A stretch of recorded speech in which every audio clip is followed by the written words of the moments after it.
What's up, blurbs? Welcome to the first episode of Blur the Lines, the podcast where minds are merged and ideas flourish. I'm Ivan. And I'm CJ. Today we discuss the book 7 Habits of Highly Effective People by Stephen Covey, 12 Rules of Life, Antidote to Chaos by Jordan Peterson. So grab a drink, sit back, and enjoy. Hey, how we doing? Hey, how are you doing? Good. Good. Let's go back from school and a alumni thing, so... Oh, nice. How was that? It was alright, actually. It was interesting. It was more of a panel, which we didn't know, so it was marketed as alumni. So we all showed up expecting to just mingle and say hello to everyone. Yeah. And then it was a panel for all the current students. So they were asking us questions, what's going on, how did we land our jobs, interview things, stuff like that.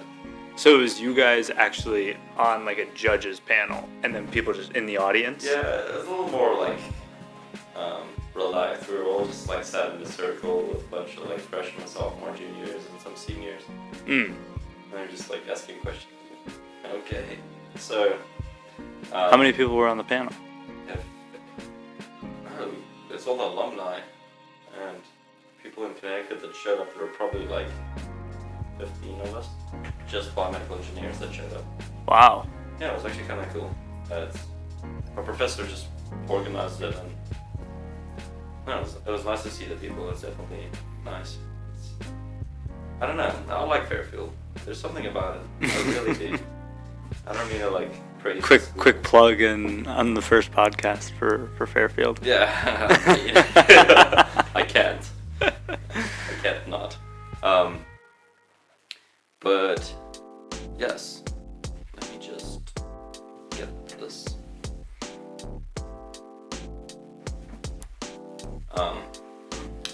So again, today we're drinking Dockside Brewery's Fredo? Italian style Pilsner. Super good for anybody that hasn't tried it. It is good. This is my first sip. So. Yeah. Okay. So let's get into it. Your book. How was it? An overview, a general reading experience. Yeah. So it was great. I listened to it. It was an audio book. I listened to 7 Habits of Highly Effective People by Stephen Covey. Really well-known book. Some of you out there may know it, but this was my first time reading it. I started reading it a while ago, actually, and then kind of stopped. And then we had this idea for this podcast and kind of started up a whole new thing. So went back to it, but it basically talks about an inside-out principle of living life. So focusing on what we can control and how we can better ourselves to be better people, or, quote the book, effective people, which is really interesting considering how many outside thinkers there are, where you think about the things that you can't control. You think about everything outside of yourself, and if something goes wrong, it's not your fault. It's something outside of yourself. Or if something goes right, even, people think, oh, this happened because someone else gave it to me, or someone else gave me a lift. But you got to think, how did I help myself get here? How can I help myself get here? Which is pretty interesting. That actually directly correlates. But just as an overview, so... Yeah, we read 2 separate books, by the way. Yeah, so the books we read, I read one by Jordan Peterson. I just got a general description or it's a biography of him. So Jordan Peterson is a Canadian clinical psychologist and a professor of psychology. He's definitely known for his controversial talks. He works a lot on campuses, and he talks a lot against very new age topics, which is pretty cool. But I listened to the book, The 12 Rules of Life, An Antidote to Chaos. So, as an overview, he wrote this book. He actually had a couple of ideas. People were asking things. He honestly started by posting his lectures that he did in psychology classes. So he started posting his lectures online just for people to view for free. So he got a really strong feedback during the class time. Then he started posting online, and he got amazing feedback. And people were like demanding that he posts his like top things you have to do, whatever. And he ended up calling it The 12 Rules to Chaos. He said he originally started with 34, but he brought it down to 12. So it's like super densely packed. So it's actually 34 rules, it seems like, when you read the book. But he categorizes them in 12 different little rules for life, and he calls it an antidote to chaos, which is really interesting. But just as a general like overview, it's really interesting. I'm reading a different biography by Covey, which is the Springbok or South African Rugby World Cup captain, and it's vastly different. It's honestly incredible. The tone just within the books. Oh man, Pilsner, give me a second. Yeah, so the tone of speech, so like Sia Khaleesi is like, he was really poor growing up. He barely afforded school. He didn't even have shoes going to school, and his use of the English language is like almost childlike, if I can describe it that way. So it's very easy reading. You can understand it immediately what he's trying to convey. He uses very simple or very common phrases and idioms and things like that. But Jordan Peterson writes incredibly high class, I would say. It's his use of words is extreme, like almost to the degree where I struggle to understand. I have to keep thinking of what he's saying because he's using these massive words the whole time and these crazy idioms. Yeah. So I was wondering how yours was too. It's just like the literary aspect of it all. Yeah, I think honestly Stephen Covey was a combination of both. So you said Siad was his name? Sia. Siam? S-I-Y-A. Sia. Yeah. Gotcha. Sia and Jordan Peterson, they one was a little bit easier to understand, almost childlike, and the other one was very sophisticated, high-level words that forced you to think a little more critically to actually just understand the concept that he was putting through. Yeah, I just want to interrupt there. Yeah. I was almost like not thinking more critically. In my opinion, like English has never been like my strong suit, but because it's written at that level that it is, it almost forces you to think about the words and not about what he's trying to say. Do you think that distracts you from the book? It did a little bit for me. Yeah. Honestly. It's so high level English. That's why, like, if I recommend anyone read this book, I recommend doing a rule at a time. So the 12 rules, they're quite lengthy. But I would read it twice, each rule.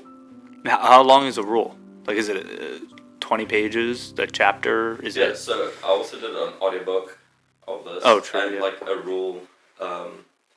Actually, shout out to Spotify for the audiobook subscriptions.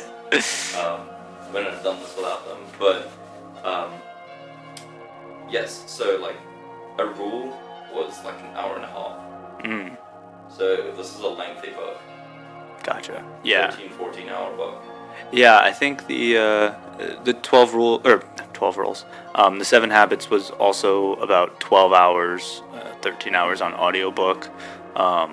And each chapter was about an hour. But they had anecdotal chapters that were at the end of each subsection, so end of each habit. They had an anecdotal section from, I believe it was Stephen Covey's son, speaking to the book. So I think it was an anniversary edition that I was reading or listening to. So it was pretty cool. So describe a little bit what went on in there. Well, first I want to talk on the part about the word choice and the style of writing, because I think it's important. The 7 habits are very high level, so they don't get deep into the weeds. The words are overall easy to understand. Maybe in the beginning it's a little harder. You're thinking a little bit more about it, but the anecdotes that he says, the examples that he gives, it clicks. So when you say high level, do you mean like hard to understand? No, like overarching. Oh, like dumbed down. Yeah, they're they're expansive and extensive, but they don't bog down on a single topic for too long, or at least in my opinion. I thought that the separation of him talking at you and him giving you an example or an anecdote that would help you understand was well sprinkled throughout the book. So it wasn't a lot of one or a lot of the other. It was a little bit of the overarching subject matter, and then a little more that you could relate to, and that made it a little easier. Like the first chapter about being proactive is the first habit, and I honestly don't know if it was the first chapter or what, because again, audiobook, I'm not looking at the chapters, but they have a picture, and it's they say, look at the picture and tell what you see. So I do have the book, so I was able to do this before I actually started the audiobooks. So I had done this prior to listening. And you look at the picture, and it's a picture of an old woman or a young woman. And depending on how you see it... Oh, I've seen it. Yeah. I think it's that common one where it's like an old, raggedy woman faces right, and the young woman faces left or something like that. Yeah. Nice. So it's pretty cool because it gives you a literary sense of the word or of the habit that you're trying to pursue, which is, What's that habit again? Be proactive. Be proactive. Yeah. So overall, meaning be a proactive person, not a reactive person.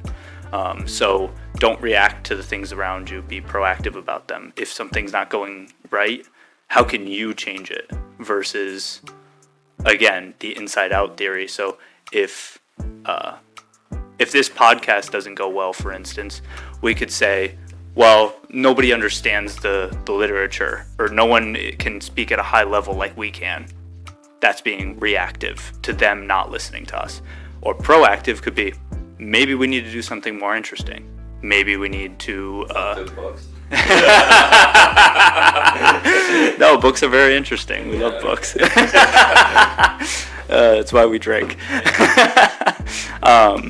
No, but that's the reactive approach versus the proactive approach of we need to do something. It's our prerogative and our mission to do something to get people to listen.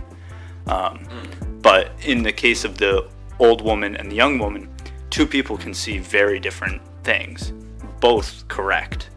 So it's not until you take the time to actually look at it and listen to the other person before you can actually see their viewpoint. And that's a smaller segment of it, but overall, it's very helpful to have some examples like that. Yeah,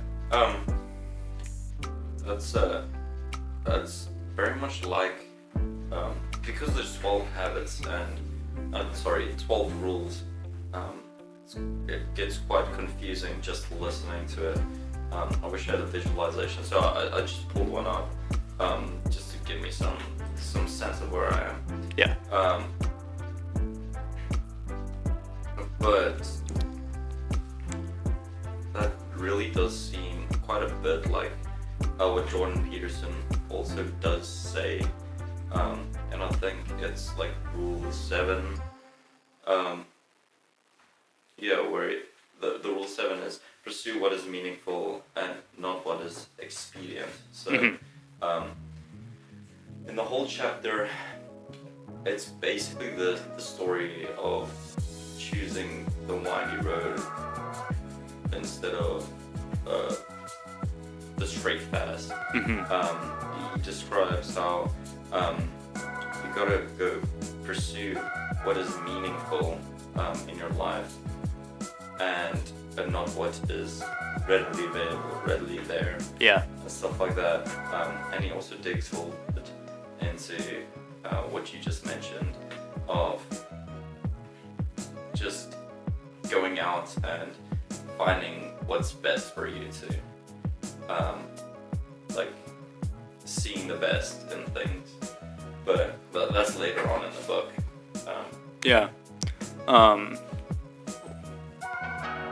When you say seeing the best in things, what are you referring to in terms of that? Like just seeing, being an optimist, or seeing the bright side in bad situations? Yeah. He gives quite a bit of examples, and honestly, a lot of them bleed into each other. Another literary aspect of him is he compares a lot of the thoughts, so he doesn't come off as being Buddhist or Christian or from a background, but he compares a lot of the different aspects and shows examples in all of them. So for example, whenever you would go into a rule of life, you would take it a little bit from an evolutionary perspective, and then you would take it from a religious Christian perspective, and then you would show how this is applied in like the Hindu perspective, and then he even goes to the different cultures during the ancient times, like Egyptians and things like that, and so there's a whole load of different examples. It's but yeah, I lost my track of thought. Anyways. That's okay. That's okay. But that's an interesting point that you make, right? That he's talking to so many different cultures, religions, backgrounds, and he's reaching a broader scope of people that way, and being able to relate to so many different people. I think that's an art of somebody to be able to take the perspective of one background and then another background and another, and like combine them or intertwine them, is maybe a better way of saying it, and show that we'll all have like the same moral is being portrayed here, or the same story is being portrayed, just two different people. Like he's speaking to different people in ways that they would understand or maybe be accepting of. I would say it did feel like, now again, this is just our opinions of the book, and people who critically review these books might have completely different. Yeah, of course. This is our pastime pleasure, where we just read, and basically this is us talking of how it made us feel. Yeah. Nothing that I'm saying I would say is factual from the book itself, but it's just what it made me feel and what I remember from it. But I believe in the preface he does say that he used scholarly Christian dominance, for example. So he's done a lot of work in the Christian sense, and where Christianity also comes from, and it does feel like he does predominantly refer to most of these rules in Christian manner. Oh, okay. Which is like, I don't mind at all. He says a lot of things like it comes off that people without religion tend to not feel any meaning in the world, in life, and therefore results in a little bit of less will to live. It's like that's the overall feeling. Like a lot of these rules you would like go back to. It feels like, or it's almost like because of let's say religion says like honor your parents. Yeah. And atheists do not believe in religion, and they don't honor their parents. Well, that they might, but he says there's some meaning in that, and if there's no meaning in the things that you do, or it's hard to find the will to live, then anything in time just becomes meaningless. Yeah, that's it makes you think, right? It's I mean, this is not a religious podcast or anything. Yeah. And we're not trying to preach a religion or anything. It's just our opinions on things, and like Yvonne said, how we viewed the book and how it came across to us. But it's interesting that you point to a religion, because not to stay in line, but the second habit of the book was begin with the end in mind. So what you just said of without a religion or without a purpose of something pushing you towards a goal, then you may lack meaning or you may lack motivation. And this doesn't point to a religion, it points to yourself. And what do you believe is your purpose in life?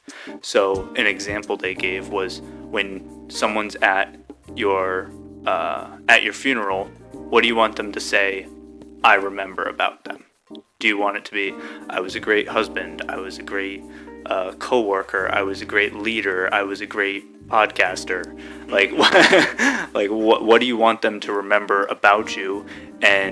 But instead of pointing to a religion, it points back to yourself of what do you want to be remembered as, and how do you get there? So taking that first step with the end in mind. So if we want to be great podcasters, I think this is a great first book for this podcast, because it's us taking one step into what do we want to be in life? Like, do we want to be, I hate the word influencers, but do we want to be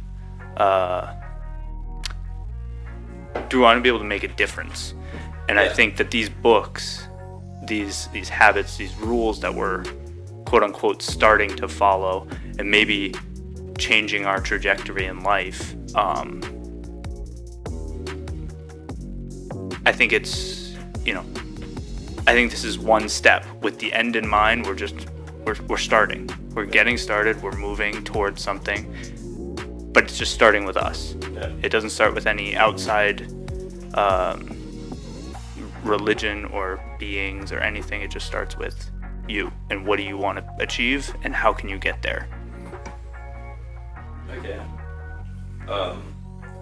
Completely from a subjective perspective, what is your end in mind for this podcast? I knew you.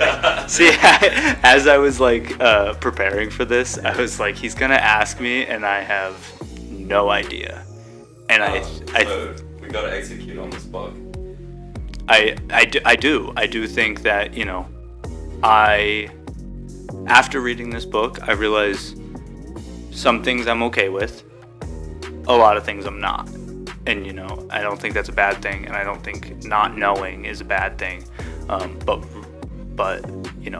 realizing it and seeing there's things that I need to work on, or there's habits that I want to incorporate into my life is not a bad thing. So for this podcast, I would like to be recognized as someone who made a difference somewhere, some way. It's a very broad scope of what I want to do, but that's why I got into medical devices. I wanted to push towards something that made a difference in somebody's life. And this podcast, even if it helps 10 people, I think that's phenomenal. And so honestly, I don't know, but I think just starting with something with a broad scope of I want to help people. I'm just going to start with that, and I think I can refine it from there. And there's other goals that are more personal, but for this podcast, I don't know. I just kind of want to better myself, and I think by doing these books and learning more and more through literature, I think we can do that. Yeah. What's yours? No. So I was just gonna get into that too. So the end goal, I would say, for this is all of these books, at least the first two that we did, are very, very highly prescribed books. Everyone says you have to read them in the time of your life. Right. But there are people like me who kind of struggle to read. Mm-hmm. It's not like diagnosed or anything, but people like me learn best through audio sources. Mm-hmm. And I think it's a format like this would basically go for or target people like me to motivate them to also follow along with these highly prescribed books, which I'm assuming if it's this highly prescribed, it does change people's lives. Right. I mean, I definitely think that, just us taking this first step of reading or listening to these books, I think there's going to be some books out there that we read on this podcast and we don't take anything from it. We talk about it, we understand it, but it's like it doesn't have an impact. Sure, but I think that's for us. For us. Like that could be totally different for someone else. Like us talking about that book that they didn't even know about, maybe that inspires them, or maybe they get a snippet out of it that says, oh, I like that, I want to do that, or I didn't know that. And I definitely encourage people listening that to check us on our facts and everything. We may do some fact checks as we're sitting here, but but I think also just want to say I don't think anything that we say should be taken as facts. No, not at all. We read these books and they kind of just fester in our brains and minds and hearts as feelings and ideas. Yeah. So. And it's much more conversational. It's just as we speak and as we kind of understand the other's book, we're gonna maybe put in our own thoughts on those, and it's not going to be purely the first chapter is this, the second chapter is this, the second chapter is this. That's we're not a summary but podcast. Coming back to bettering yourself. Yeah. It's Peterson's fourth or fifth rule. Again, fact check me. Where he says, and I'm paraphrasing here, compare yourself to who you were yesterday, not to who, he says, your friend or someone else is today. So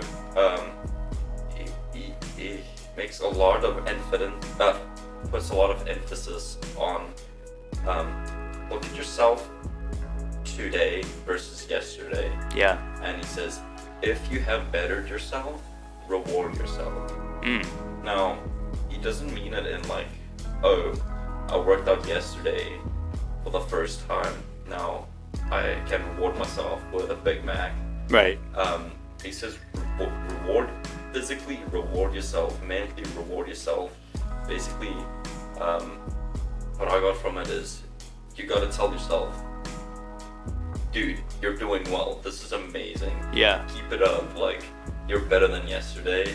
Like basically affirmations and rewards. Then you can also, depending on the situation, if you're on a diet, don't reward yourself with something that's breaking your diet. Right. Reward yourself with something else. So he breaks it down into little, take everything by parts. So instead of I'm cleaning the whole house, he says, start by putting your laundry away. Yeah. Reward yourself. I think we both need to get better at that. Yeah. The room. Yeah. The room. Yeah. Cleaning. But yeah. So it gives a lot of examples of start small. So Yeah. if you feel overweight and stuff, start by going for 10,000 steps every day. So that's not really changing your day too much, but you might come to the end of the day and you're like, oh, I need 1,200 more steps. Let me just go walk around the house real quick. Yeah. Get to 1,200, reward yourself. Again, if you're trying to lose weight, don't eat. Do something else. Go play Fortnite or whatever you do to almost give yourself a reward. Reprieve or reward, yeah. Yeah. That's kind of useful in our life too. I mean, you said it the other day when we went to the gym. You were like, I said, I can only do like 30 seconds of this ab workout, and you're like, well, it's 30 seconds more than yesterday. Yeah. So that's, it is those little feats that build you into, a bodybuilder. Not that first person or, like Hulk Hogan, he didn't start out lifting, doing 225 on a bench press. No, he started out with the bar, and then he worked up to, 125, 135, 150, and he did those incrementally. So anytime someone feels that they may not be, where they want to be, you're better than you were yesterday. Like you're pushing towards that goal. Yeah. And that's huge. Yeah, I totally agree. Just on that too, what you were just saying is, oh, we would like go lifting and going to the gym and stuff. Now again, I need to fact check what his actual title is, but he basically talks about surrounding yourself with the right people. Yeah. Let me just check. So, make friends with people who want the best for you. So he really does highlight that you need to make friends with people who are supportive and believe in the same things as you do, and who are joyous when you succeed, and who lift you up when you're down. But a really interesting topic that he hit on is that people who make you better aren't like what we would say your best friends. You don't get into like arguments with. No, not at all. No, he says the people who make you better are the people who tell you you are wrong when you're doing something wrong. And they challenge you. Yeah. They challenge your mindset, they challenge your work ethic, they challenge everything that you do, and yeah, it gets frustrating. It could be really annoying at times.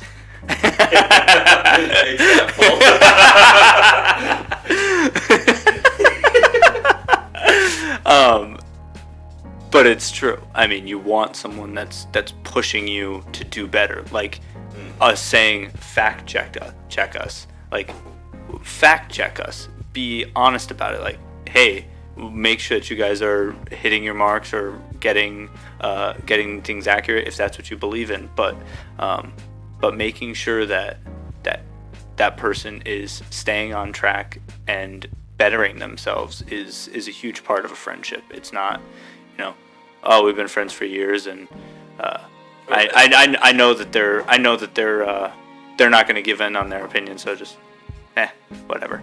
They believe what they're going to believe, and that's it. Or they do what they do. Yeah, no.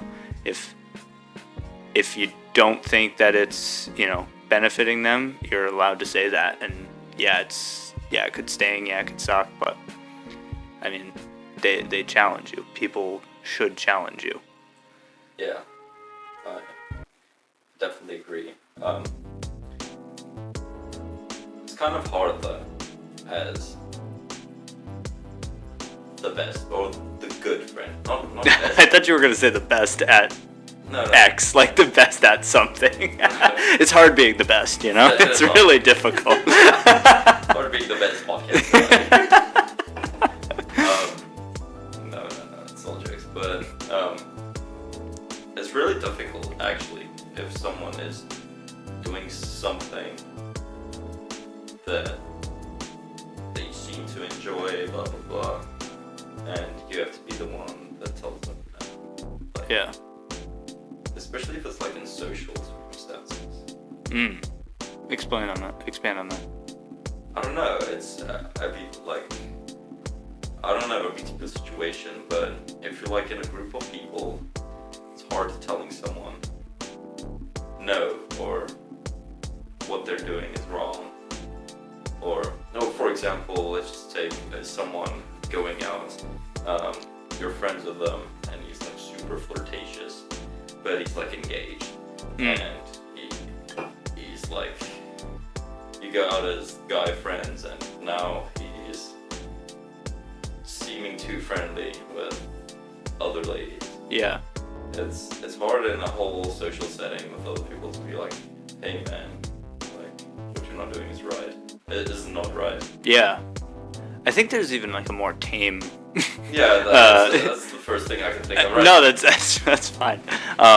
But when you're saying like social situations, I just think of the pressure that people put on you to not intentionally bring you down, but it does.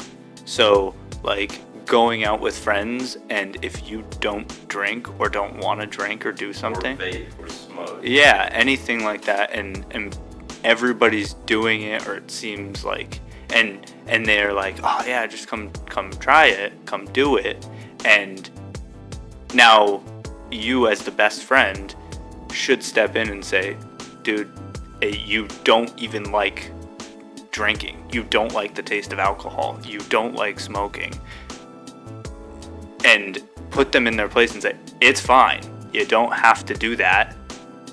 But a lot of people will just kind of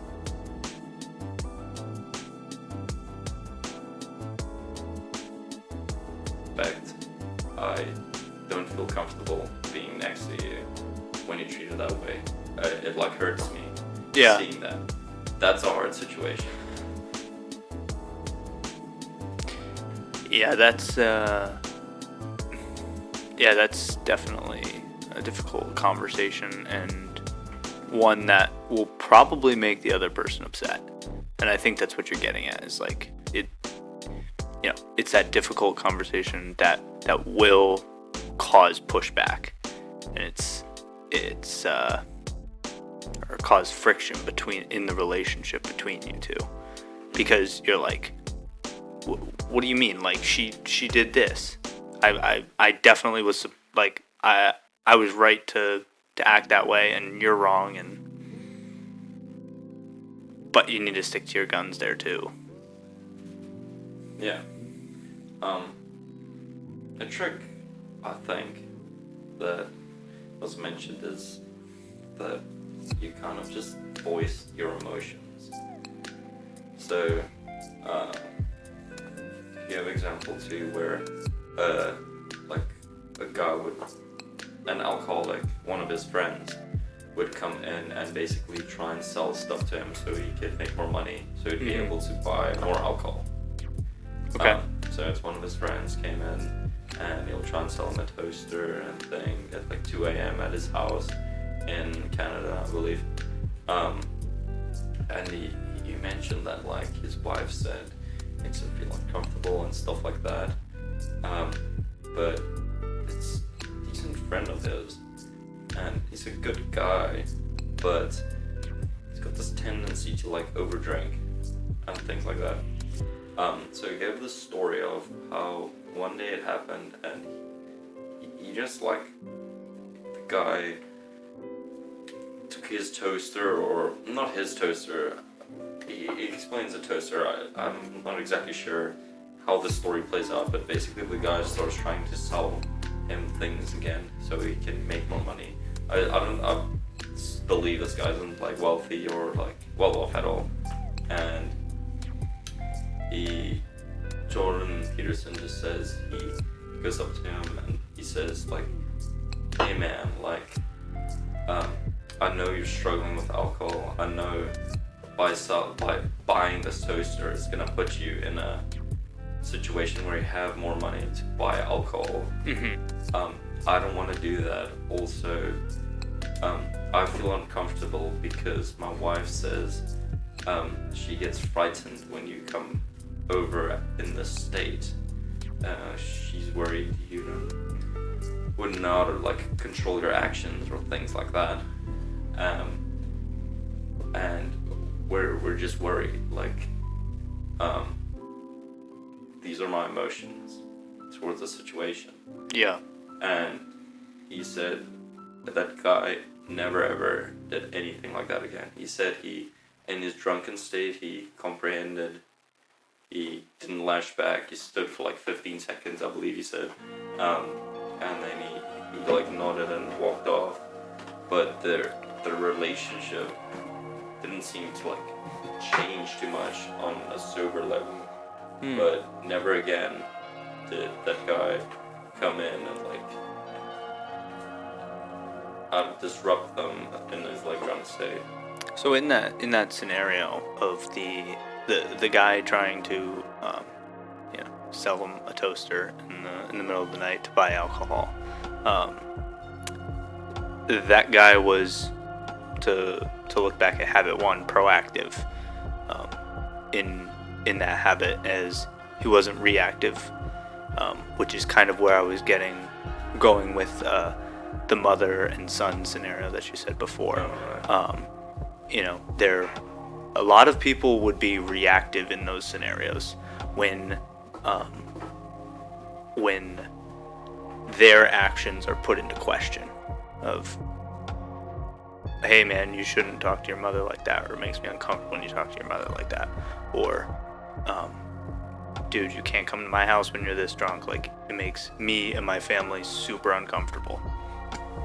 All of those things, people could take a reactive approach and say, well, what do you mean it makes people uncomfortable? Like, it's just you and me, like we're buds, we've been doing this since college.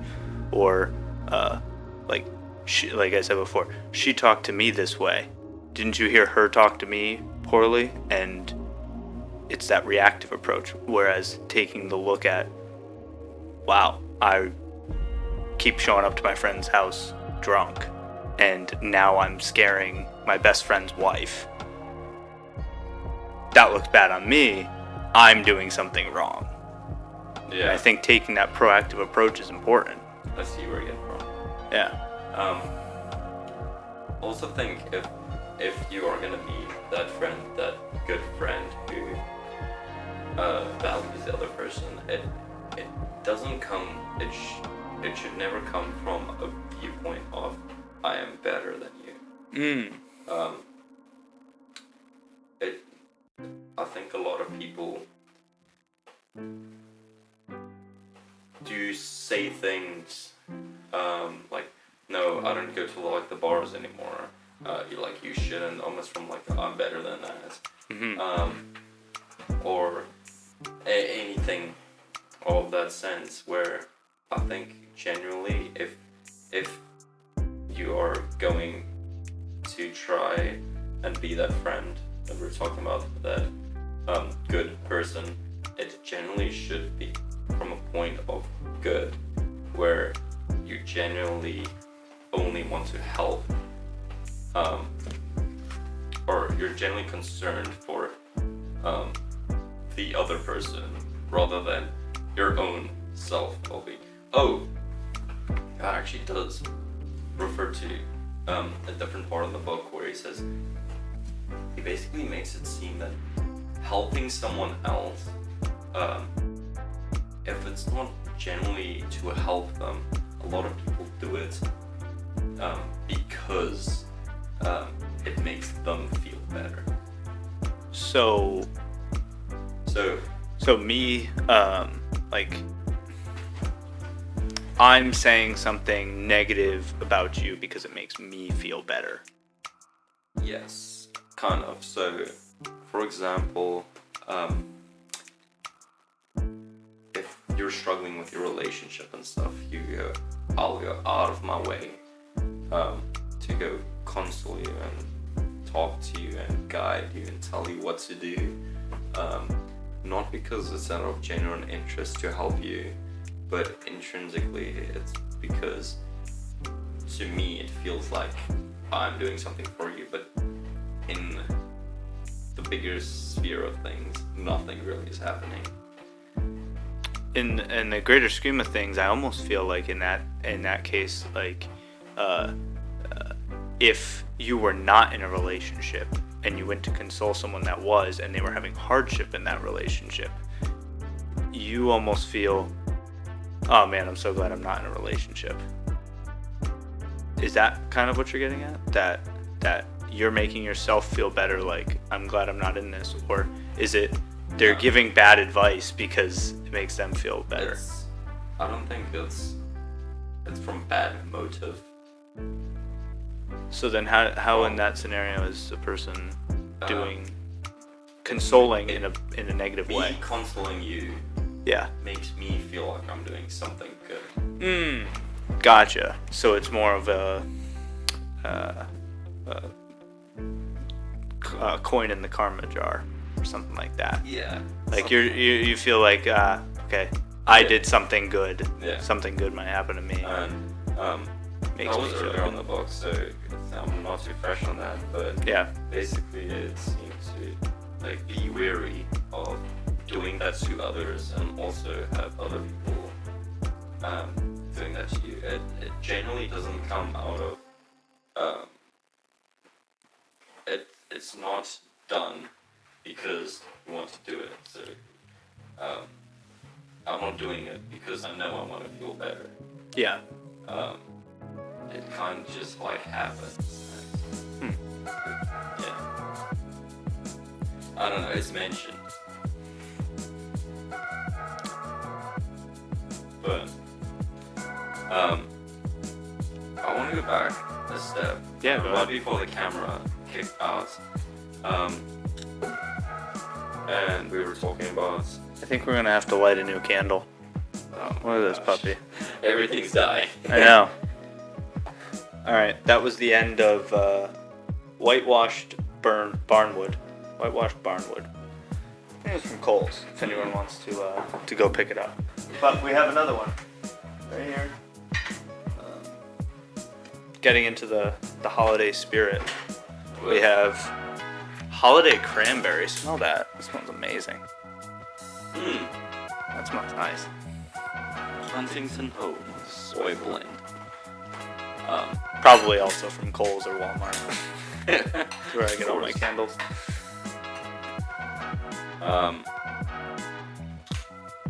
Yeah, sorry. Sorry, I totally just wanted to take a step back.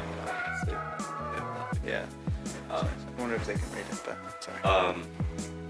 It's about like treating yourself and treating others, but this is the second rule he has for life, is, and I quote, treat yourself like you would someone you are responsible for helping. So like a parent? Like... Yeah. Like if you... So treat yourself like someone you are responsible for helping. So, I think a parent... like, if I'm a parent and I have a kid, I want to protect that kid. I want to make sure that they have a great life and grow up and feel good about themselves and, have a great life in general. So I should treat myself from that external perspective of being a parent. And what I would want for my kid, I should want for myself. Yeah. So this chapter,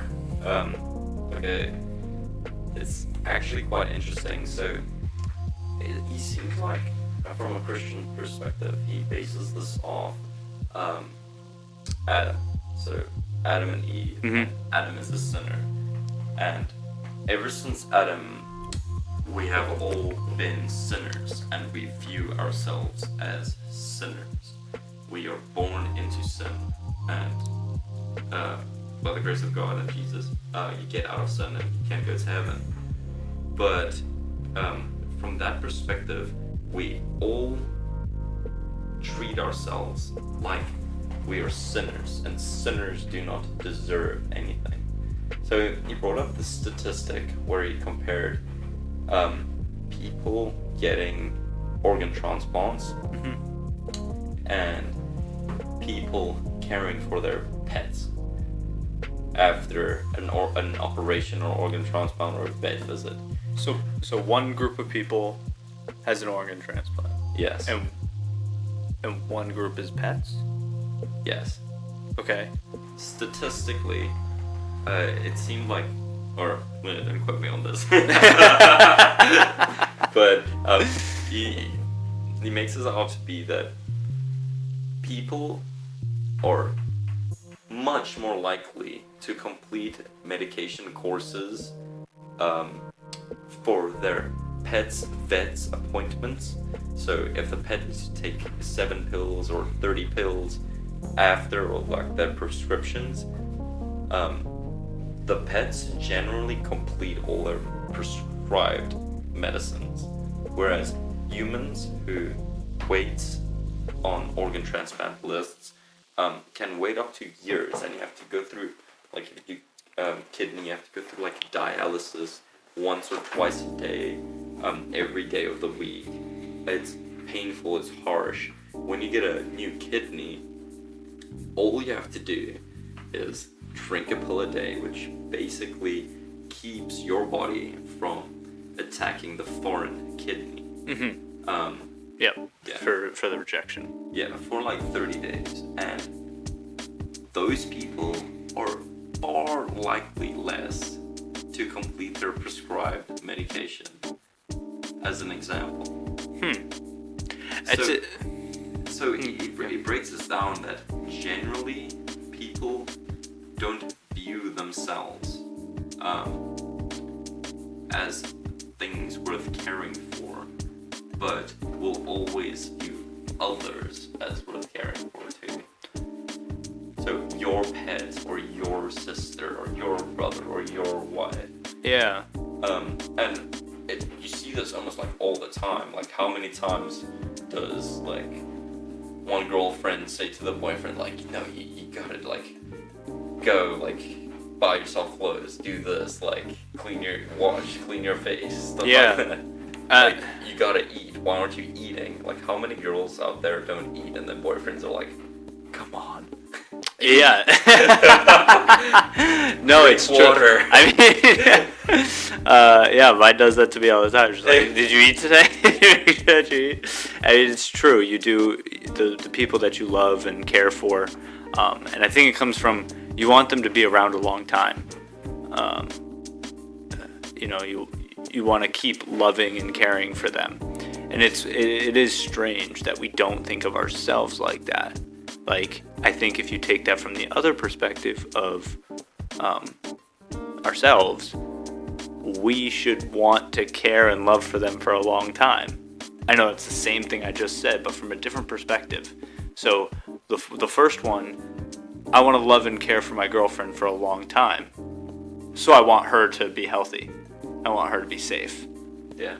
But the other way is, I want to be able to love and care for her for a long time. Exactly. So it's slightly different, but the same thing. And I just don't think that we think of it in that second manner. I mean, how many parents go, do as I say, not as I do? I don't know if it's just mine, but my like my parents would say that sometimes, of do as I say, not as I do. So if someone maybe drives without a seatbelt, but then you get behind the wheel and they're like, put your seatbelt on. Yeah.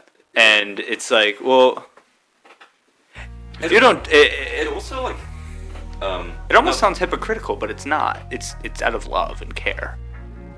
I agree. I think that there's, I don't want to say that's almost a negative aspect of it. Like, I feel like generally, mothers, in particular, do a lot for their kids that they neglect themselves. Yeah. So, like, they neglect sleep, they do crazy stuff. I can't tell you how much time my mom spent on the road traveling between all my different, like, activities, be that, like, swimming, like, intramurals, trombone, music, school. The amount of time she, like, sacrificed for me alone. Now I have, like, 3 other siblings.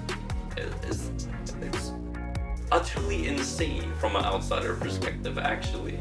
Yeah. But that all comes out of love. Right.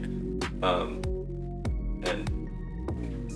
at this point of time, like I'm an adult now, and all my brothers and sisters are like adults, and like it almost feels like now it's time to repay the debt. But I think that's a whole different conversation too. Yeah, it opens a lot of doors. It does open a lot of doors of looking into, you know, how much do we owe our parents, and the answer is a lot. A lot. And I mean, you know, people may view that differently, but in my terms, like, I would say a lot. But staying on the topic of, you know, caring for yourself, like, you need to take a step back and look at yourself. What are you doing that is negatively impacting your life that you would not want your spouse, your child, your parent to be doing, that maybe you are doing? Why do you hold yourself to a different standard, maybe even in terms of this, a lower standard than the people you care about? Yeah. And that's a deep question. That is a really deep question. This chapter, I think it's number 2. Maybe. It's in the book. Yeah. Go read it. It's in the book, but I know at the start I almost like bashed them for being like too formal and too technical, but this was one of the rules that I understood the easiest. He does a really good job of like clarifying this. So if you have the book or the audiobook, I highly recommend going to listen to this. That's a deep topic to get into at the very start. Did that set the tone for the book? Like, did you think, wow, this is maybe a little more intense than I would have thought when I picked it up? Or did you, I mean, the title's pretty out there, but how'd you feel about that being quick?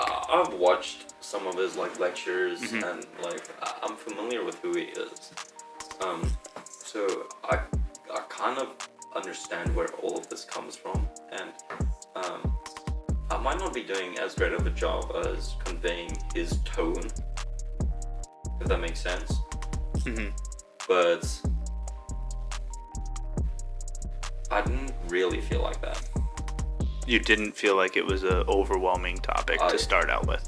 The only thing I felt like was overwhelming was the amount of utter attention I need to pay.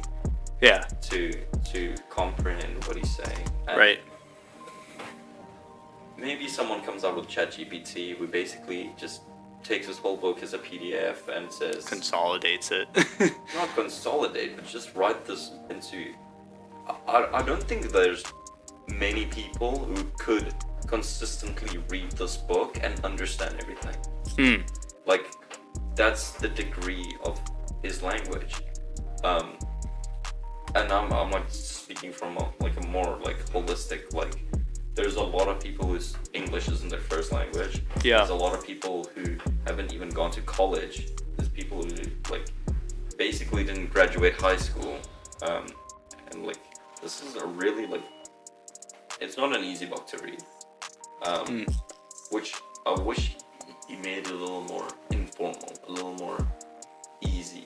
His choice of words was a little more simple. I feel like at the end of this, we should just put in ChatGPT and say, simplify the like use of language. Yeah, in 12 rules of utter chaos, or what was it? 12 rules of life to get to manage utter chaos. Yeah. Like I think we should just put it in there and just see what it spits out to, and see how it summarizes the book. Because I mean it sounds like just a densely packed read that I don't even know how many pages. I mean, you said it was about 13 hours. Yeah. This book was also about 12 hours, and it's 369 pages. So 369 pages for 12 rules that he wanted to make 34. So just think, that's a 1,000-page book. Yeah. That he's packing down into 400 pages. But yeah. I don't know. Maybe I should just ChatGPT it and make a little simplified. Hey, I mean, like I said, maybe it's our own brand of books, the simplified version. We should copyright that. We can't post this. People are gonna steal it. Blur the lines, simplified. Yeah, blur the lines, simplified. Yeah. Wait.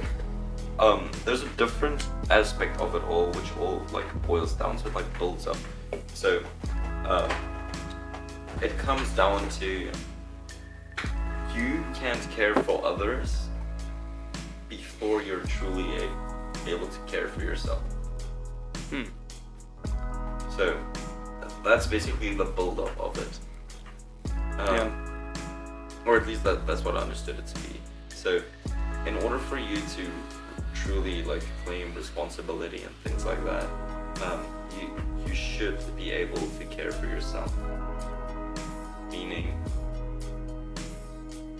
you should be able to eat alright, you should be able to live in a clean house and things like that. But I believe it's in this chapter too, where he says the importance of that is to automate as many things as you can. You automatically have to make your bed when you get up. You automatically have to put your dishes in the dishwasher. You do the bed thing. I don't make my bed. Also do the dishes in the dishwasher thing. Whoa! No! Don't even try that. I tried to. It's equal. Go check the sink. I saw some dishes in there. Yeah. You started the dishwasher today. I loaded it. We're diverging. But he says it's like. I'm just kidding. The more you can automate something, that means the least effort you have to put into it. Mm-hmm. Meaning that you can spend mental energy on other things. Yeah. So your mental capacity is only limited, and if cleaning a room takes 30% of your mental capacity, or mental strain, I should say. Strain might be a better word. Yeah. Then if you could slowly like build up to it and automate it where it doesn't cause any strain, that's how you start to truly care for yourself, so you can have enough time to claim responsibility of other things and other people. Yeah, I mean, I think that's interesting to me, because when I think of cleaning the house, doing a chore, making my bed, yeah, it's a chore, and I have 3 loads of laundry to do because I let it build up because I was too scared to do 1 load, then I was too anxious to do a 2nd load, and now it's way too much, and I think I can't do this. This is I just shut down, and it's over. It's like, oh man, I can't do this. This is way too much work. I need to hire someone. I need someone to just reset everything. So yeah, those things can be mentally draining on you, and it doesn't seem like much, especially when you talk to somebody who, Tuesday is laundry day, and that's every week for the past 10 years. Tuesday is laundry day. So talking to those people, they're like, what do you mean you can't do your laundry? What do you mean you can't fold your laundry and put it away? Because it's not even in their head. Like, it's not even, they're not even working that muscle to think about it. They're just like, Tuesday, 7 o'clock, it's laundry day. Yeah. Or you wake up, you make your bed. It's not even a thought. This sounds like it could be something out of the 7 Habits, but obviously I didn't read the book. Isn't there something that he talks about, something similar to this? Or not really?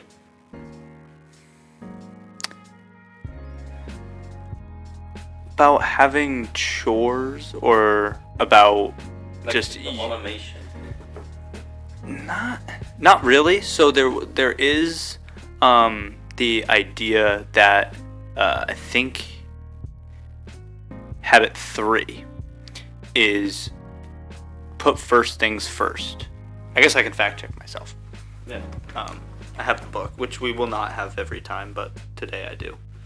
Because like I said, I tried to read it. Internet. That's true. Yeah, we do. We don't need the book.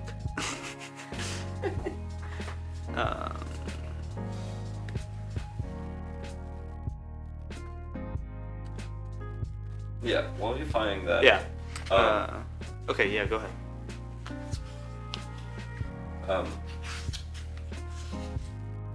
I just lost my train of thought.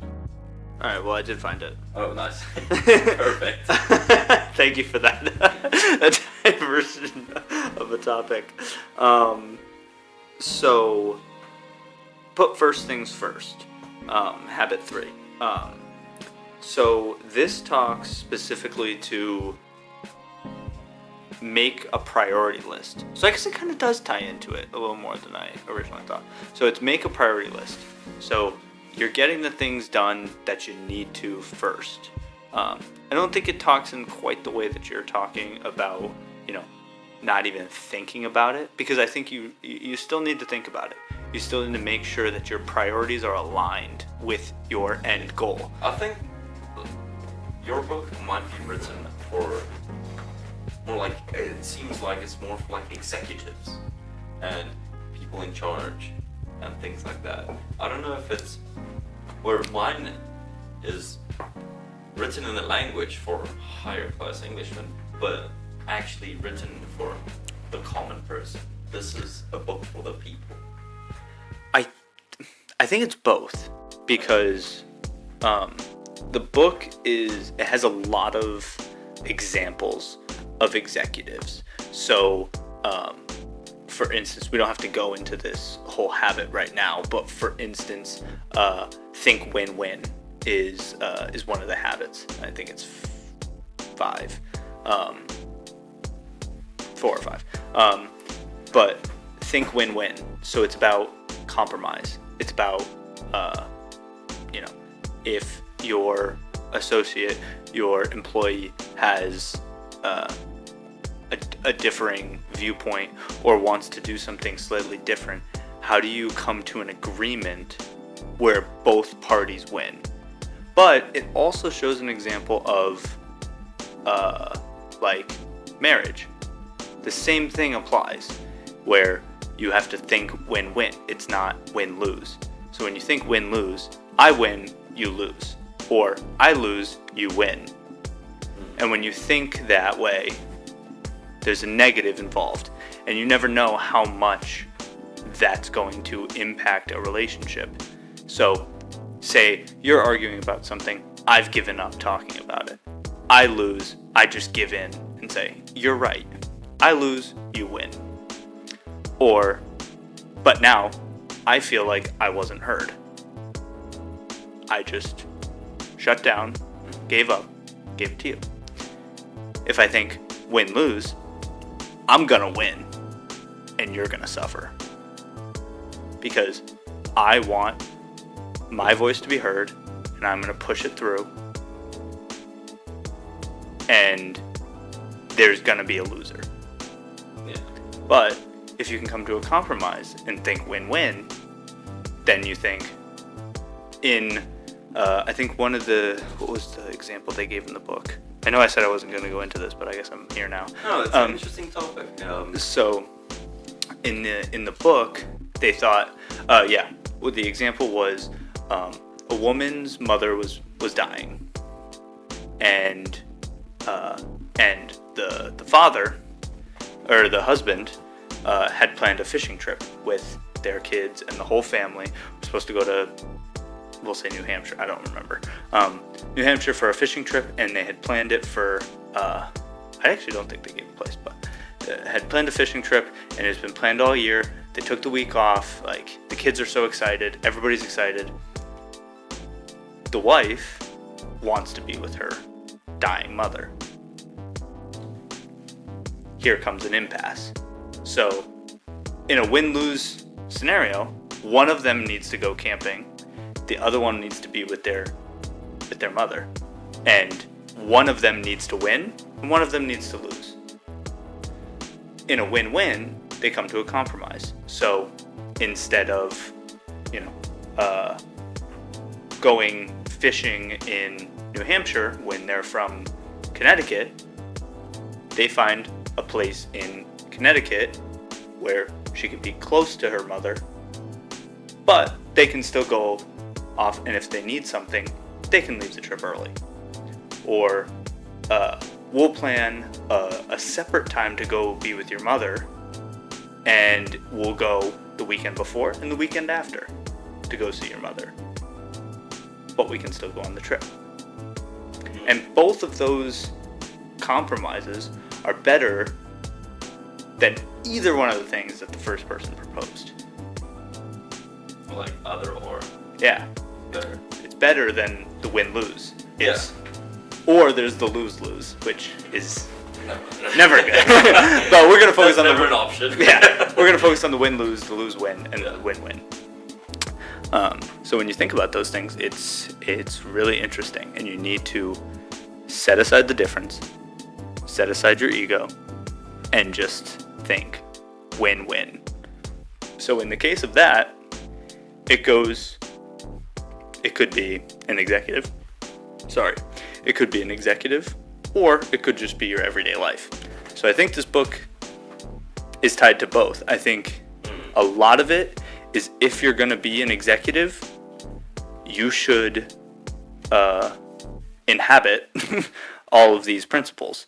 And but even in your everyday life, you can execute these habits and become a better you, or a more effective you.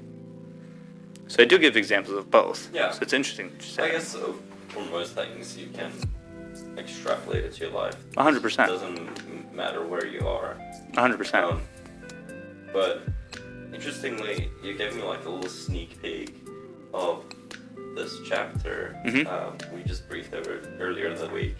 I'd like you to talk more about it. It's the fact that you said some people think they do a win-lose, when in fact it's not.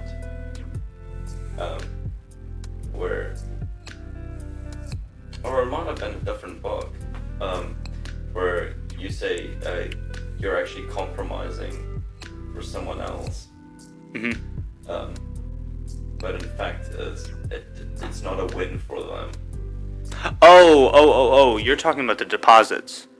Relationship, like deposits and withdrawals. It was in this book. Oh, right. Don't know if it was part of that chapter, but we can talk about it for sure. It's a very fascinating topic. Yeah, it's win-lose, lose-lose, win-win.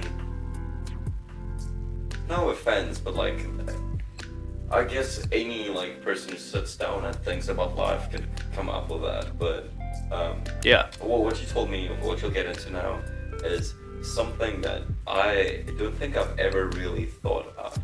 Yeah. So I'm not sure which habit it's part of. Let me see if I can just jog my Index. Yeah, exactly. Just jog my memory quick.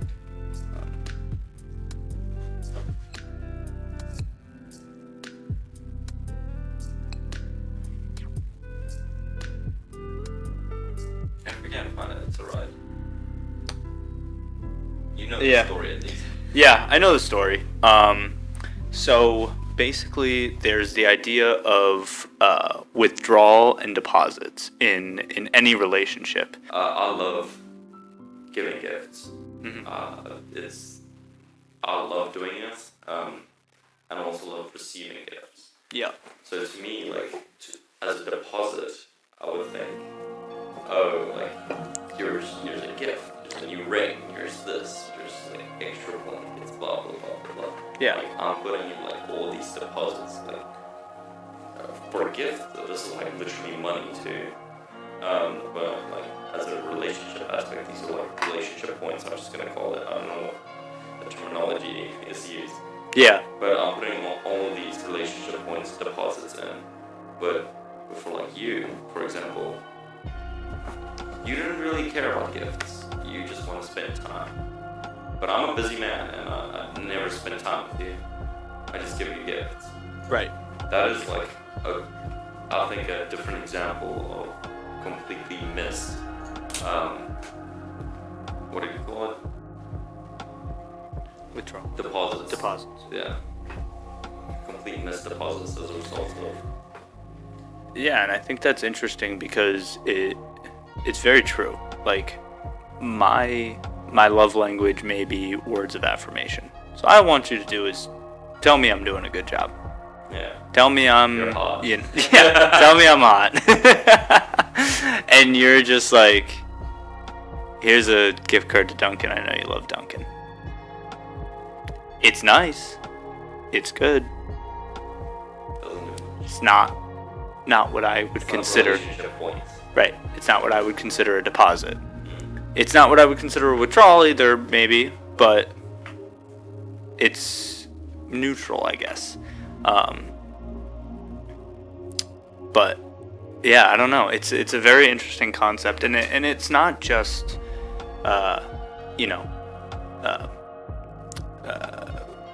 spouse or any kind of emotional relationship of man woman, man whatever. It's friends as well.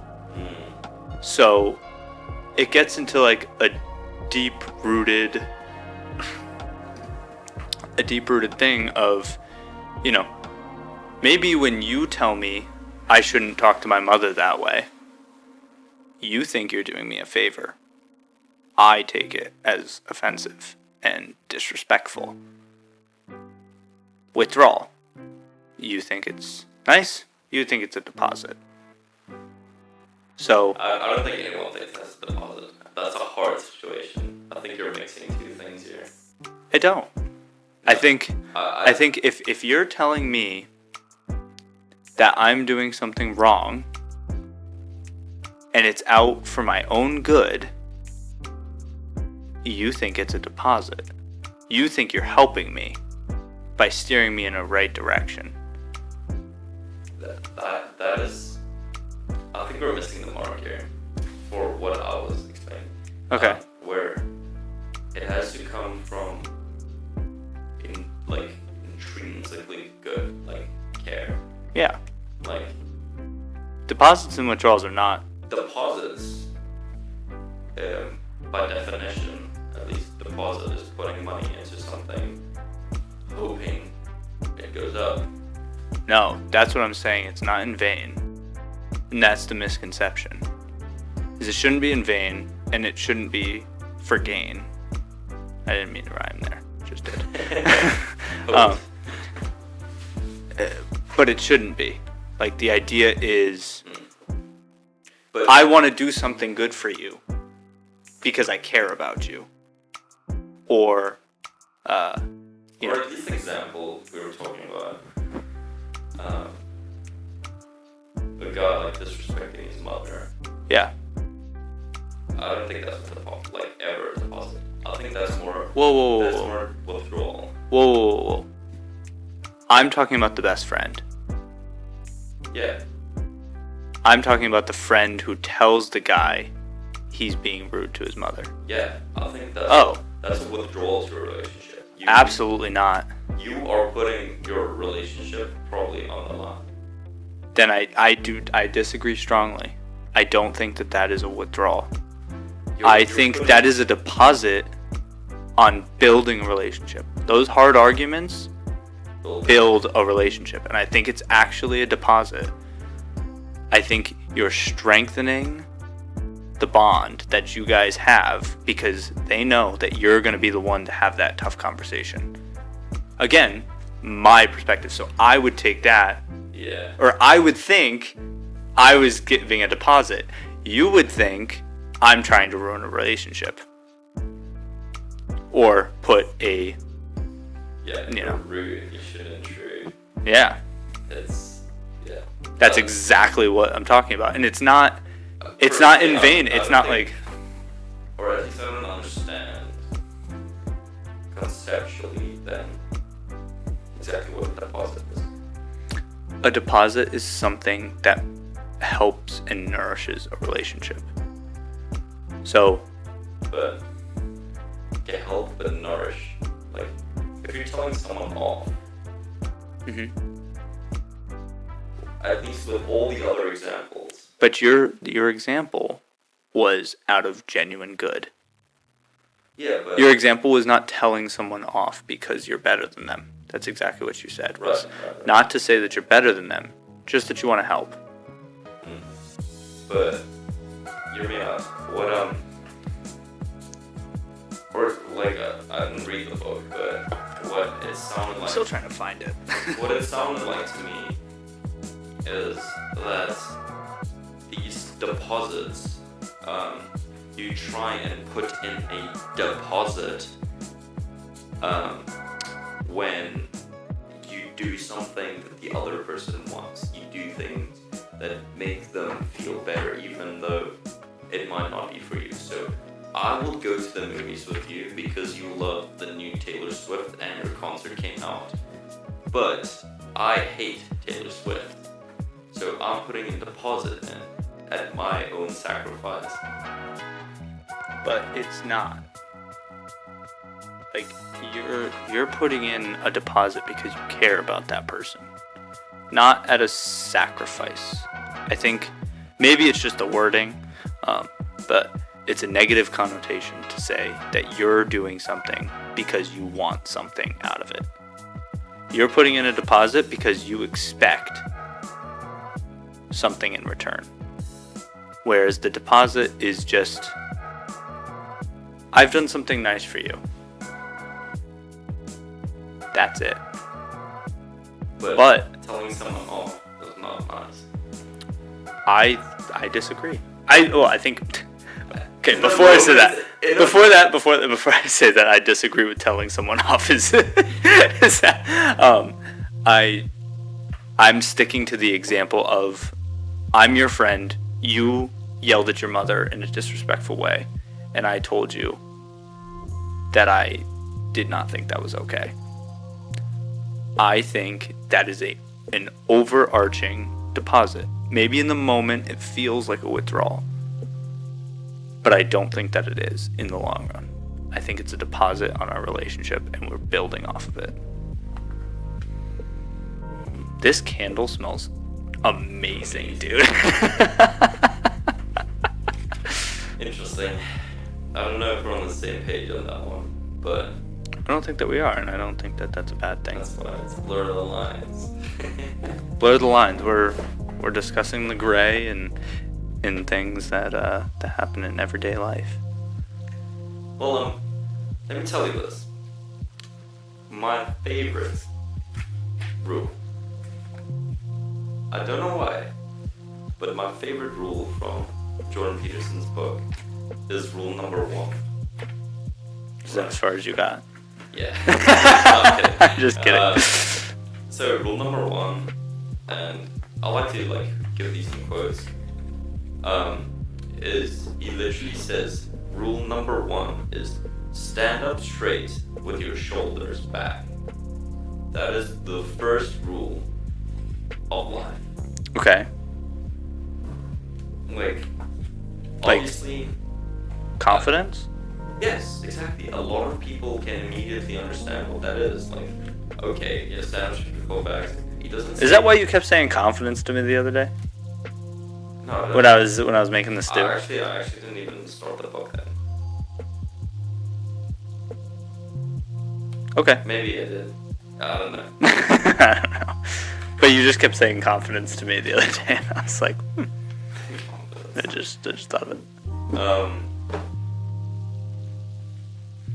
Oh, yeah, it might have been. Maybe.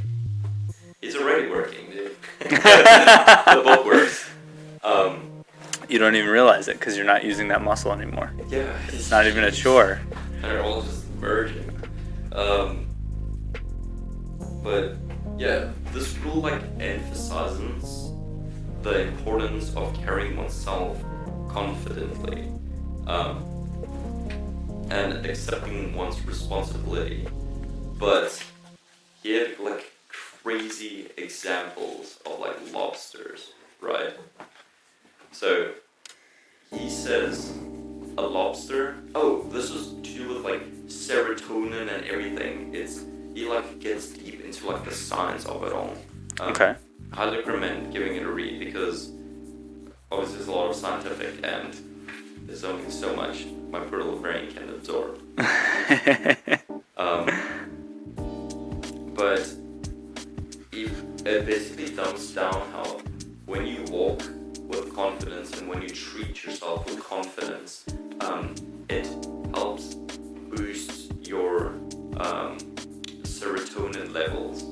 Like serotonin is the drug that well, fact check me, is what they help treat like depression with and things like that. Mm-hmm. So the more confidence and the more Serotonin and dopamine.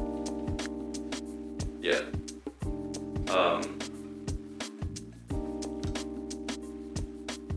The more confident you are, the better off you are, the like generally happier you are. So he explains this with lobsters, right? When lobsters fight and they win a fight, statistically, you would think that when the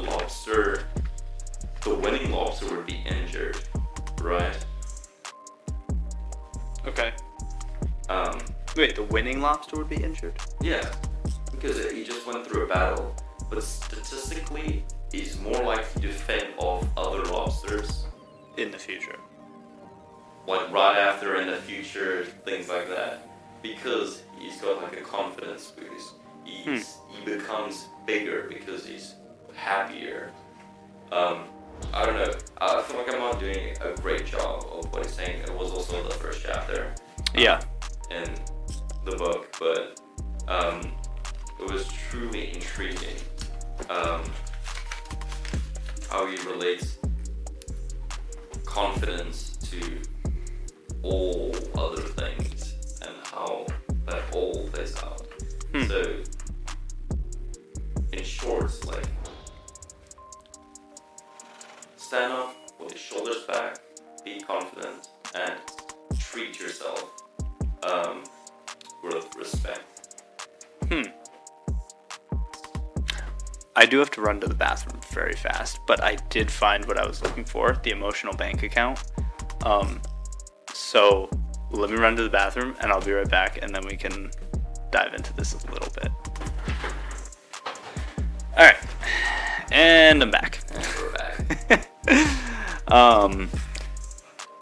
So on the confidence thing, just before we move on from that, does it talk at all about confidence versus cockiness?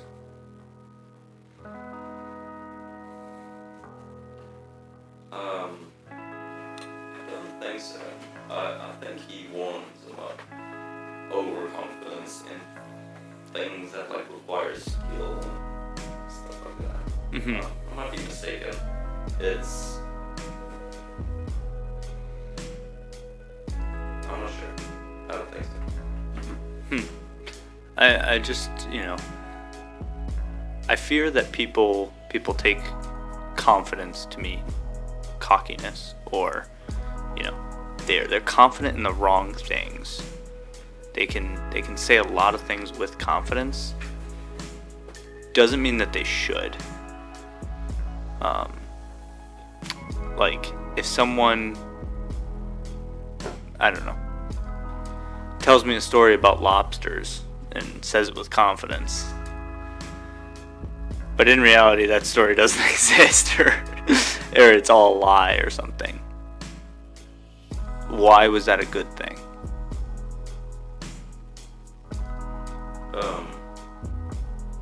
Good thing from what aspect? I guess in the perspective of the person, they're gaining confidence, but in the perspective of the person listening, they now have false information. I mean, like, it does counter this. Rule 8 or 9, 7. Actually, me again.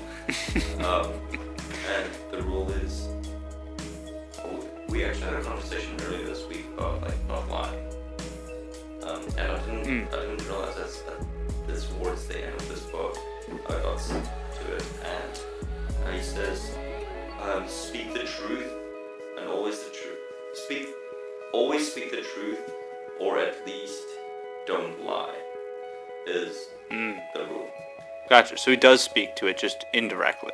Yeah, it's not in the same chapters. Right. It's not specifically to confidence, but in my case, I'm connecting it to confidence. Yeah, and your scenario or your situation, there's a whole chapter on speaking the truth and always telling the truth as much as you can, and how quickly people lie without noticing that they're lying. They lie by default. And there are people, I bet you know some people from college, from high school, who just always lied for no reason. They didn't gain anything out of it. It's just instinctively on them to emphasize everything into a lie. Yeah.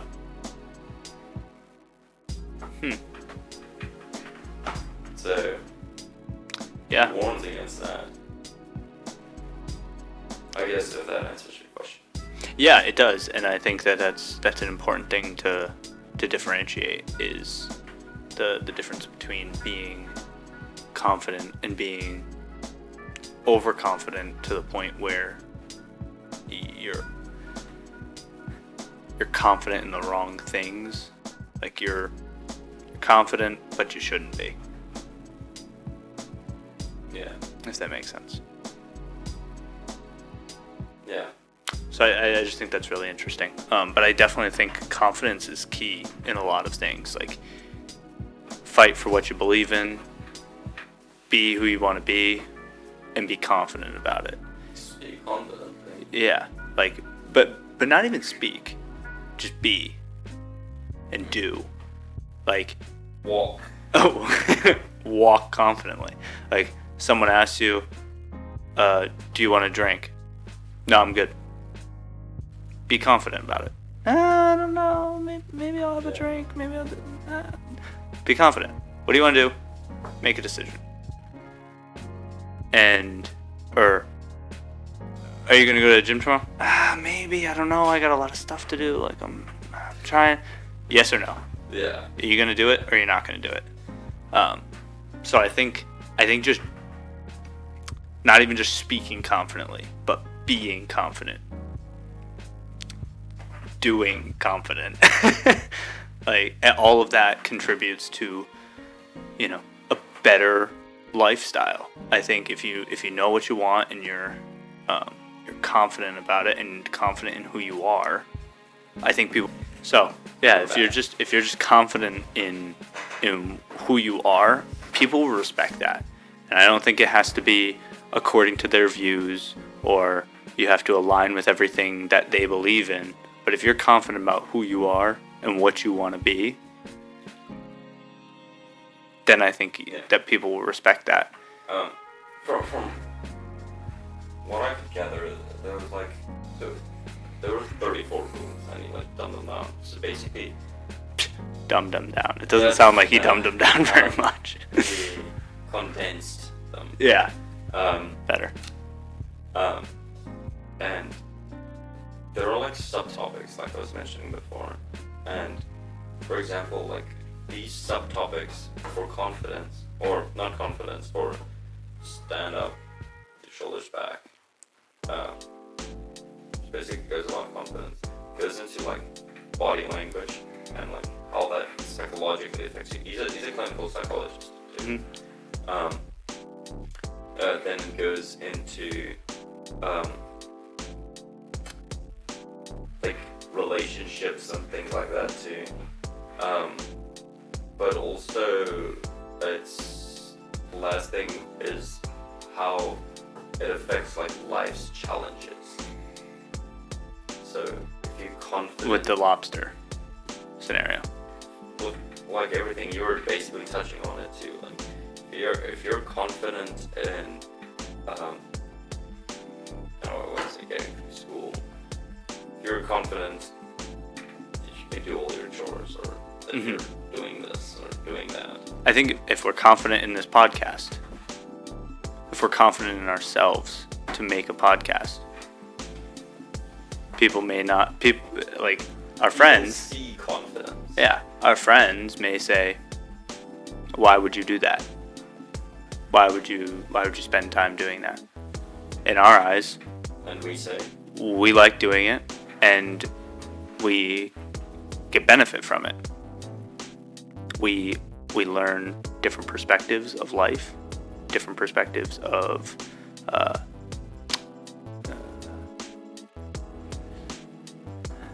people and ideas. Yeah, different perspectives of ideas and how it could be any topic too. It's just different perspectives, and we're combining those perspectives and giving our own opinions on them, but we're learning along the way. So whether someone has something to say, we're confident in what we're doing. We're confident in that we're having a good time doing it, and that we're learning about it. So yeah.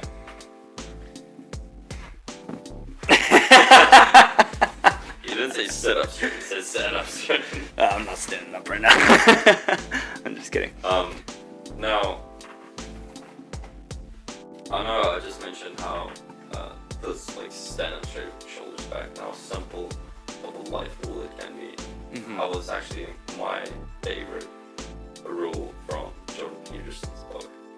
I was wondering, is there a favorite habit from, what's it? 7 Habits. What's his name? Oh, Stephen Covey. Covey. Covey. I don't know how to say it, We'll but see.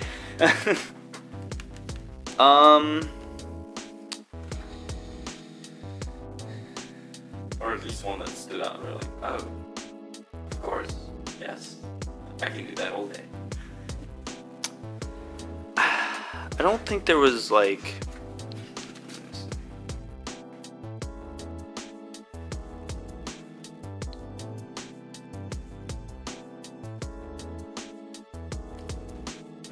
So, the other two that we haven't talked about yet are very powerful to me, personally. I don't know if they're the most powerful in the book. Yeah, but I asked you your favorite. Yeah, fair. Fair enough. One of them being seek to understand, then to be understood. What does that mean to you? So basically you have to acquaint yourself with any scenario or anything or any topic at hand. You have to understand at least what goes into everything or any situation before you have the rights to have an opinion. Or not right to an opinion, but before you should go out and voice what you think should be done. For example, it's like, to me it sounds like it's an intern coming in who has zero experience with the real world and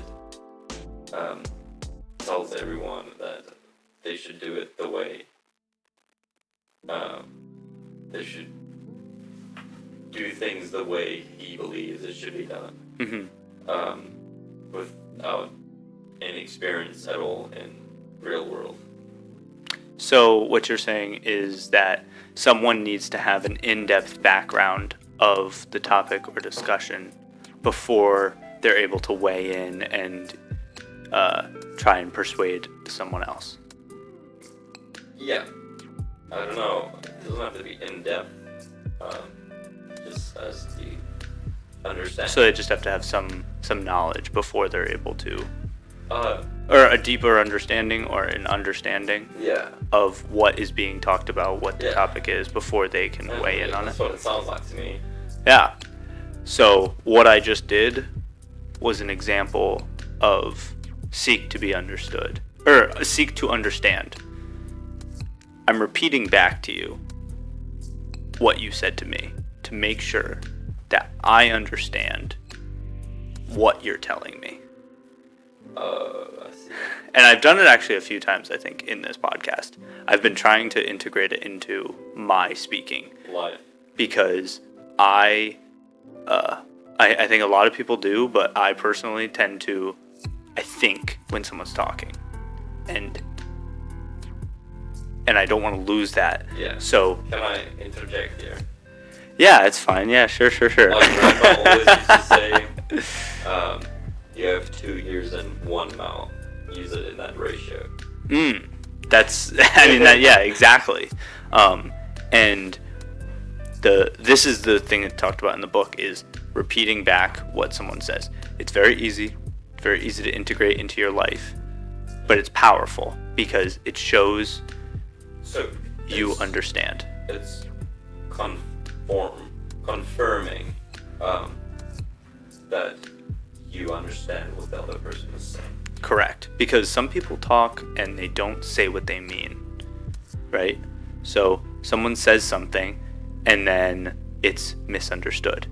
It's taken as critical, and it's supposed to be, it's not supposed to be.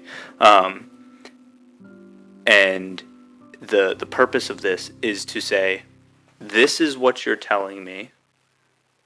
Am I correct in the deeper meaning of that? Like, I'm hearing this. Is that correct? And confirming that you know what you're saying, or I know what you're saying, before I'm like, okay, now I'm going to tell my opinion or my thoughts. Because until I understand what you're saying, not that I shouldn't, I can't really have a true opinion or thought on it, because I don't understand what you're really saying to me. And I need to understand those words and the meaning behind those words and the emotion behind those words before I can put in my own thoughts. And I think it's really, really powerful, especially for me, because I do tend to think and try not to lose that train of thought when someone else is speaking. And so when someone else is speaking, I maybe lose a couple words. I lose some dialect in there, and now I've lost a whole meaning of what you're saying. And I'm like, why would you say that? And it becomes an argument. Yeah, there's.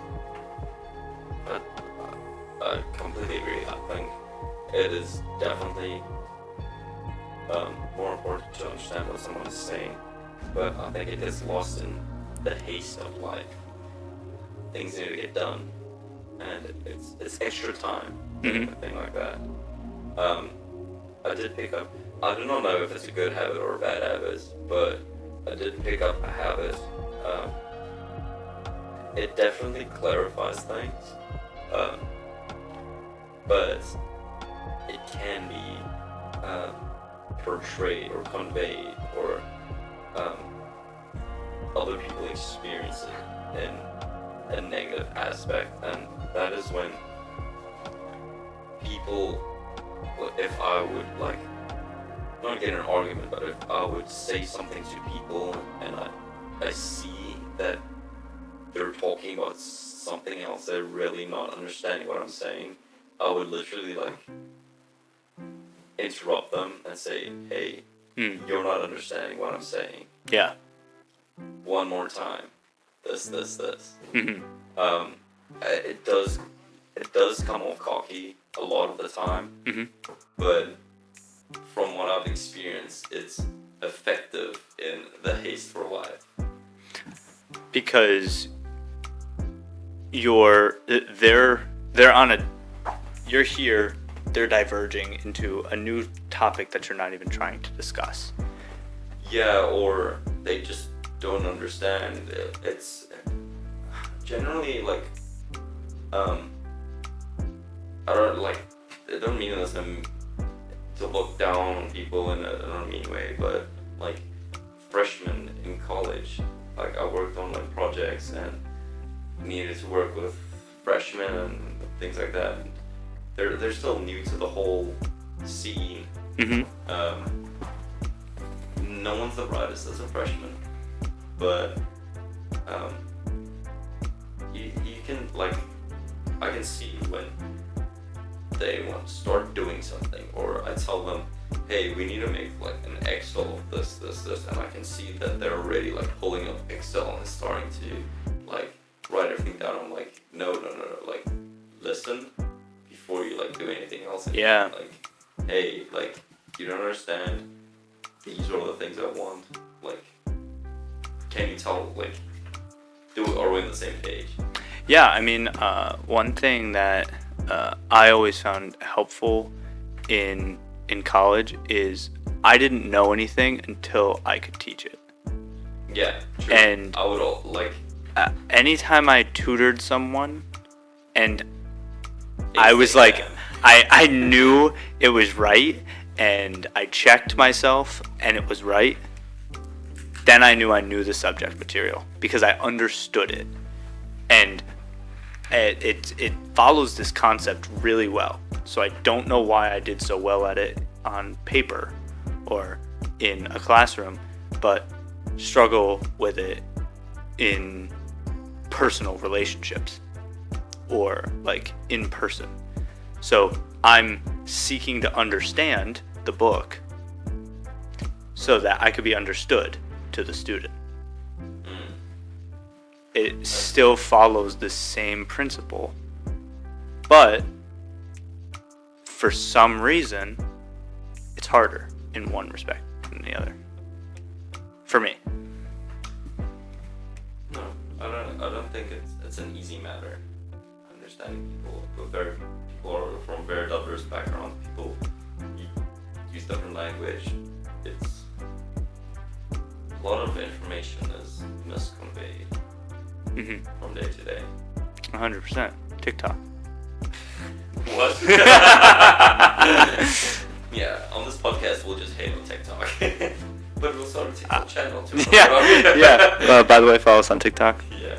# blur the lines. Yeah. I don't know. But it's interesting, at least, that both you and me have gone through like college. Like the way we study is we like learnish and then we like try and teach people. Yeah. I don't know if it's just a you and me thing or if more people should try and employ that tactic. I think everybody should employ that tactic. I think I genuinely believe that if you do not understand the material enough to teach it, then I don't think you fully understand it. Right.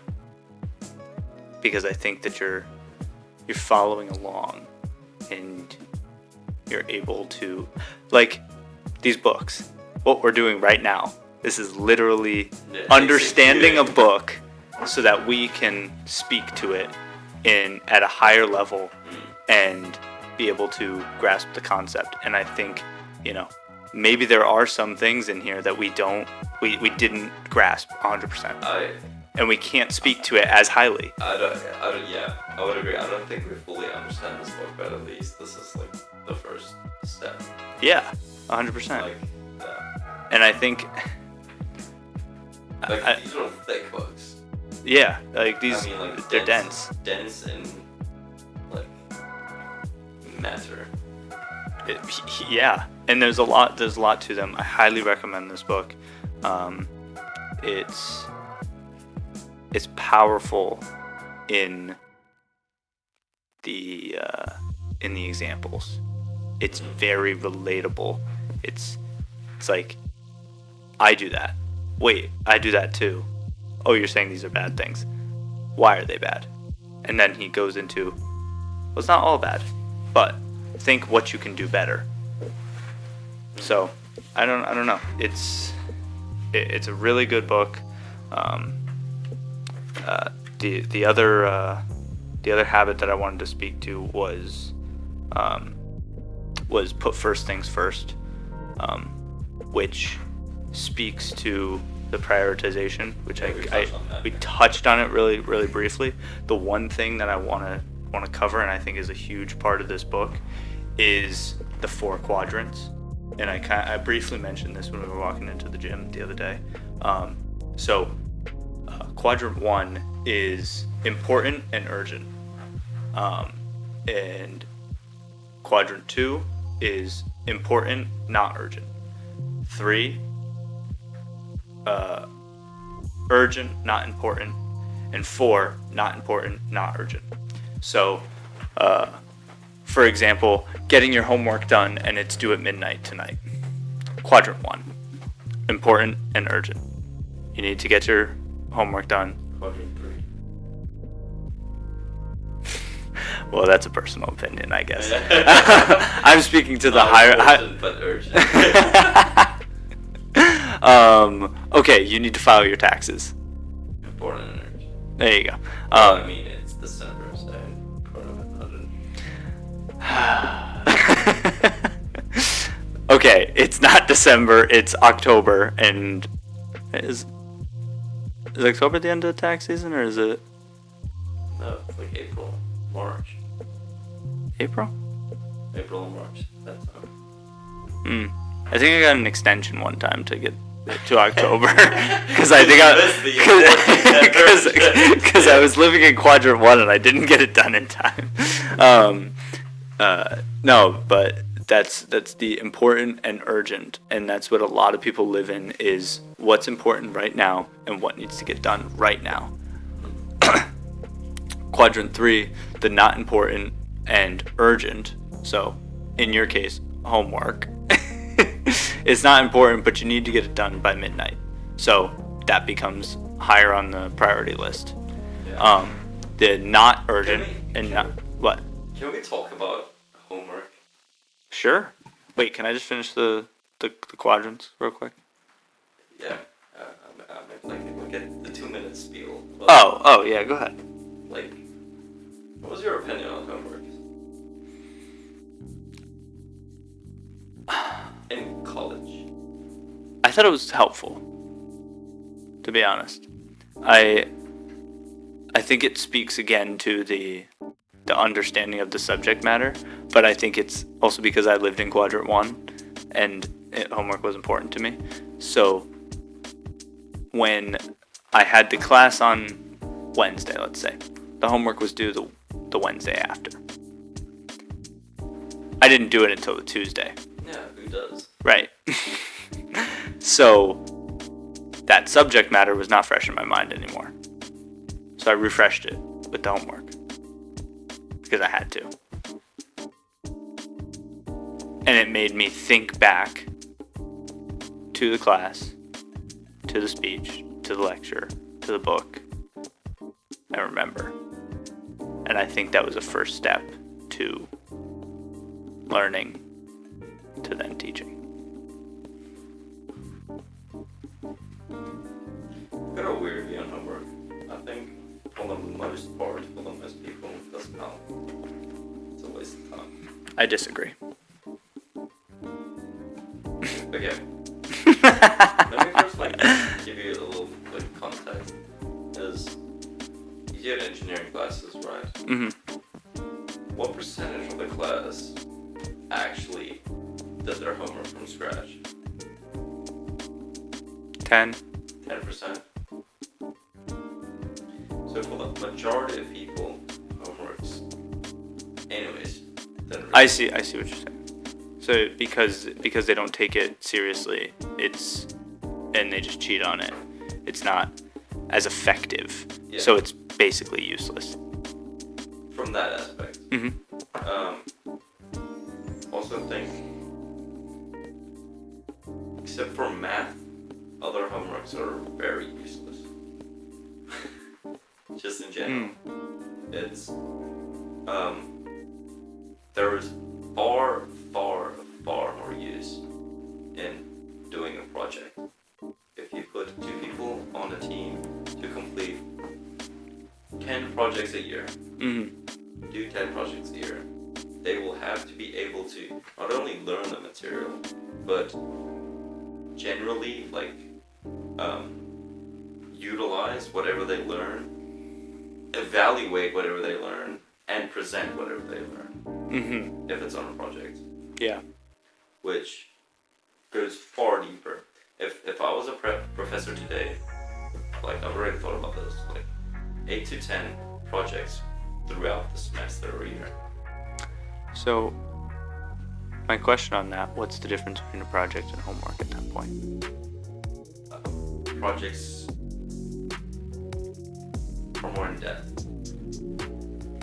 But it's just homework. Generally no. Homework are generally answer this, do that, do the sum. Doesn't relate to anything. You don't gain an understanding. That's your view. Yeah, homework. But if I tell you, figure out how far you can throw this, and you're only allowed to throw it 5 newtons, you learn everything. You learn kinematics, you learn everything. You learn design, experimental design. You learn a lot more things which are more applicable to life than giving me Bertie throws ball at 5 degrees. Figure out the distance. So, but I don't think that you're not talking about homework.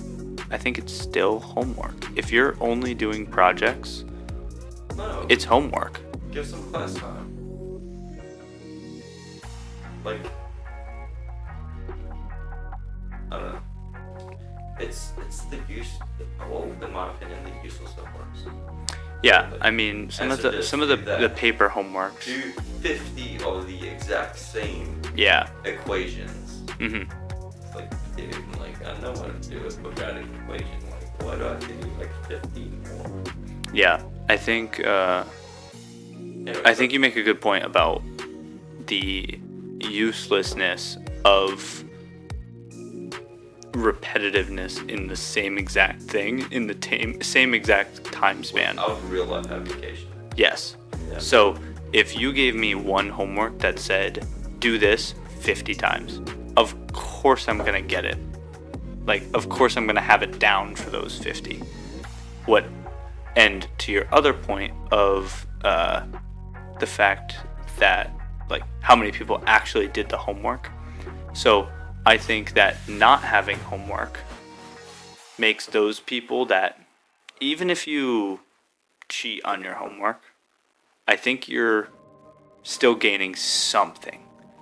Minuscule, minor, but I still think you're gaining something. And the people who don't gain a lot. But now the people who, if there was no homework, the people who are hard workers and will actually read the textbook, do some practice problems, those are the people that will push through that class. If there's no homework, No homework at all. No projects, no nothing. No homework. People are gonna fail. The class. Yeah. I'm not saying in life. I'm saying in the class. Interestingly enough, I have very limited experience, but I've noticed that there are really hard workers, and like people work hard and they gain in like positions of like leadership and stuff, and they get good jobs, blah blah blah. But it's seems like to me, I only like know a limited number of people from like high school and college and stuff who really like make it, who like seem, I don't know, you seem better off. I don't know if that's emotionally well, or the people that find the ways, the creative people, to get the stuff done without doing it with doing it. So, are you saying like when you had homework, the people who creatively got it done? Yeah. Huh. Ask a friend, phone a friend. That's what I'm saying. They still gain from it. It's not what the school system is intending Correct. to teach. Correct. But they still get a little of that, I think. Yeah, a little. But yeah, they still get like average grade, this, but they did nothing. And they did nothing because they creatively made friends, automated it. automate getting homework from other people. I don't know. I mean, that's that's a crazy thing, but yeah, we don't have to get into it now. You were on a quartile 2. Yeah.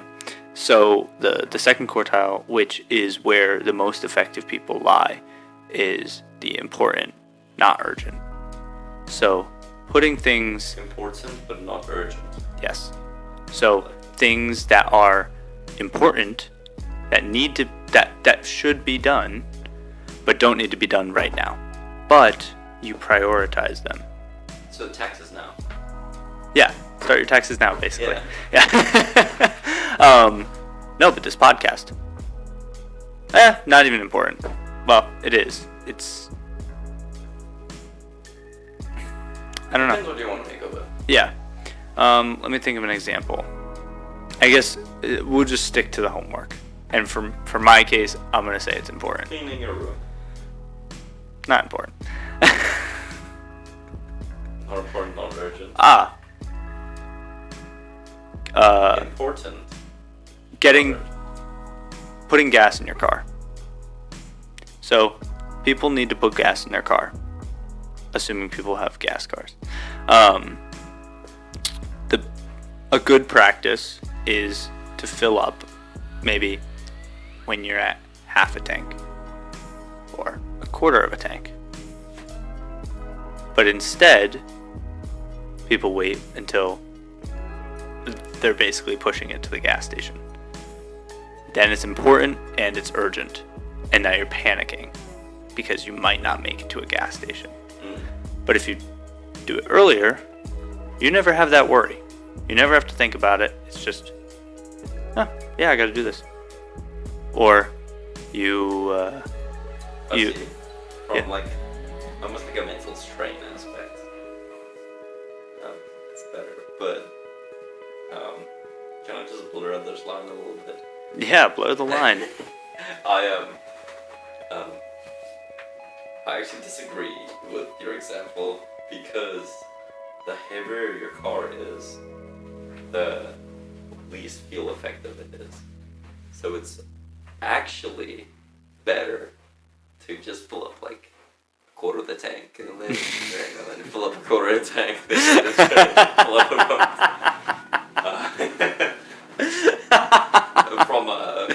from an engineering perspective and efficiency. You'll save more gas. Yeah, fair enough. But at the same time, it's only like a couple of gallons, which means like the less stuff you haul around in your car. That's why my car has terrible gas mileage. The better you'll be. Yeah. More money you'll save. Yeah. I mean,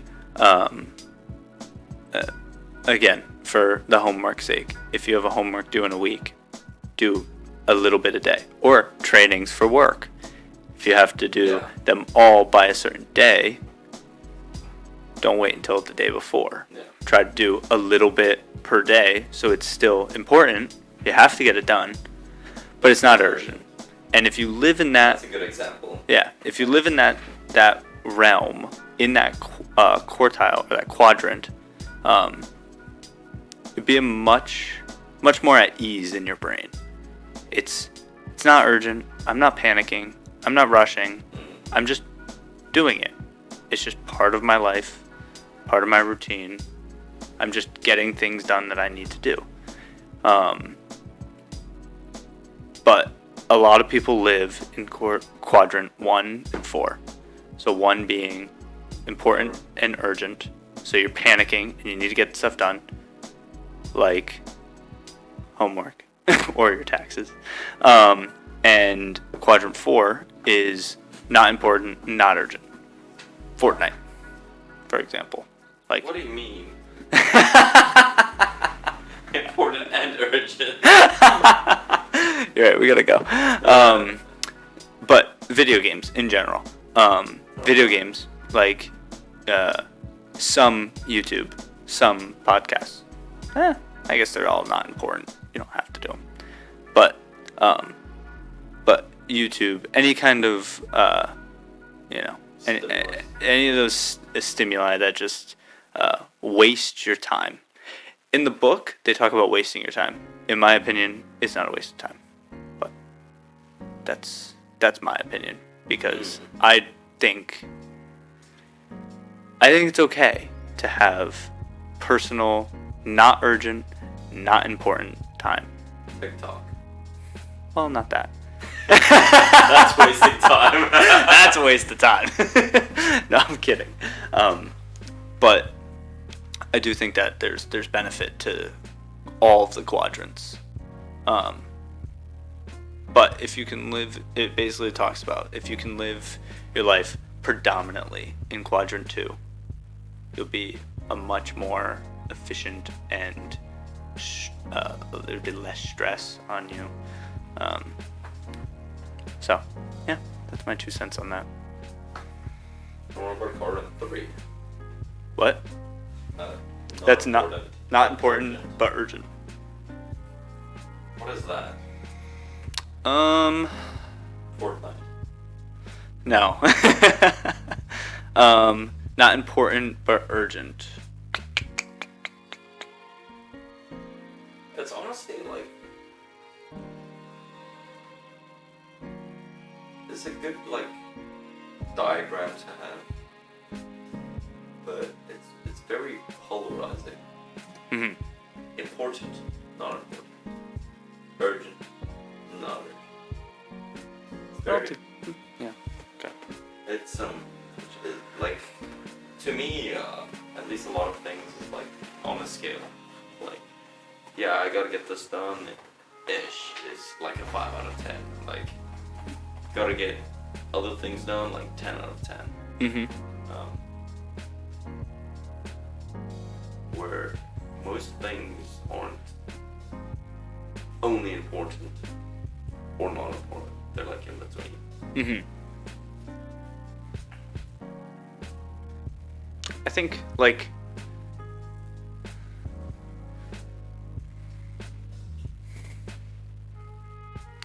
I don't know. I think urgent and not urgent is polarized. I don't think there's much of an in-between in urgent and not urgent.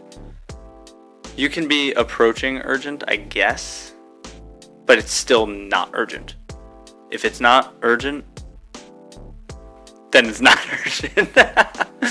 I don't think that's if you're taking like the definition of like urgent being like first priority. It has to be done now.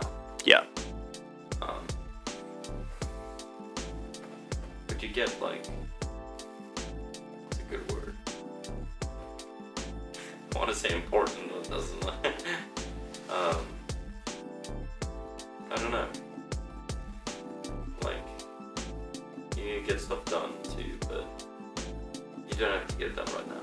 Mm-hmm. So I guess so. It's either the number one priority or it's off the list. That's the problem mindset, though. But isn't that just urgent? Yeah, I'm just saying. Priority, the combination of important and urgent. Correct. Well, no. Priority is everything. So the fact that when you say like, if it's not urgent, it's off the list. I mean, off the urgent list. Off. Oh, I see. Yeah. I thought you were saying just off the list. I'm not doing it. I'm like that. You're kind of missing the point that I'm trying to make here. Yeah, no, it's talk past everything. It's off the urgent list scale. Yeah, exactly. Let me rephrase that. Yeah, it would be considered not urgent and sitting at the number 2 priority, or number 3 priority, or number 4 priority. That has to be number 4 or 2. What happened to 3? Urgent, but not important. No, not the quadrants, the priority list. Yeah, but isn't the priorities with the quadrants?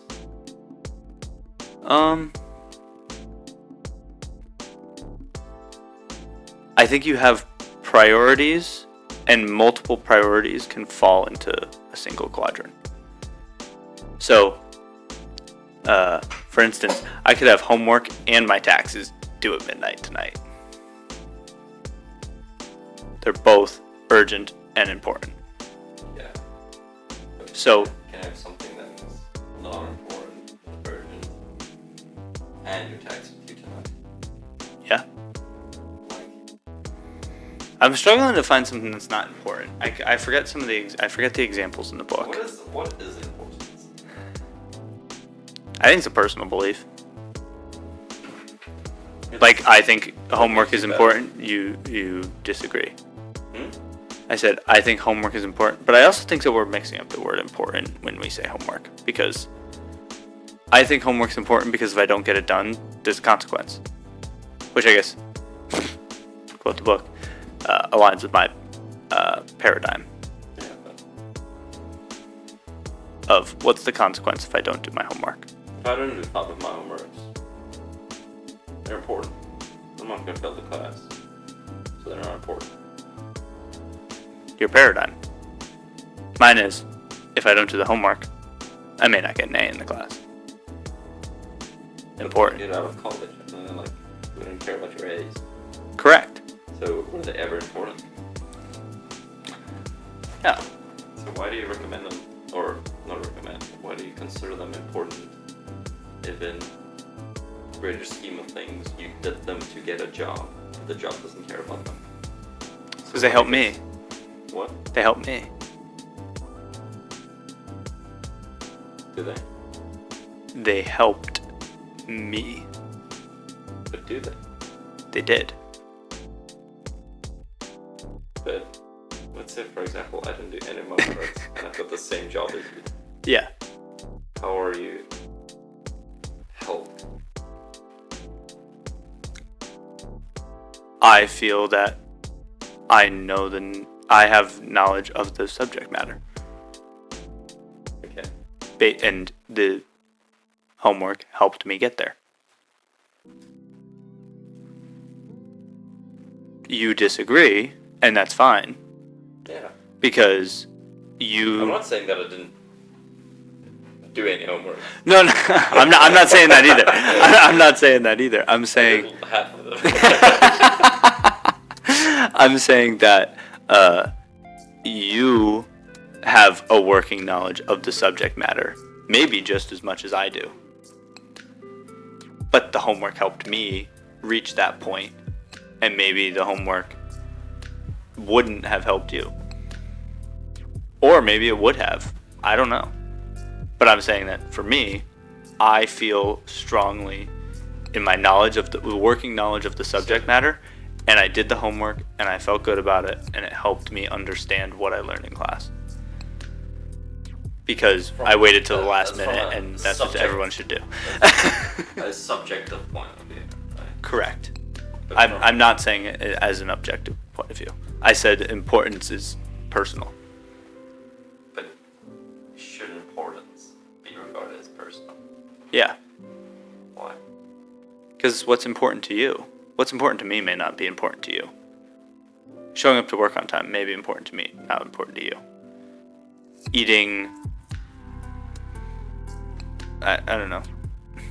Going out with my friends for a poker night may be important to me, not important to you. That's how I view it. It's a personal importance based on my goals. Yeah. The word important is actually kind of not misleading, but. Did you hear my knee just pop? I wonder if the microphone picked that up. The word important seems to objectify the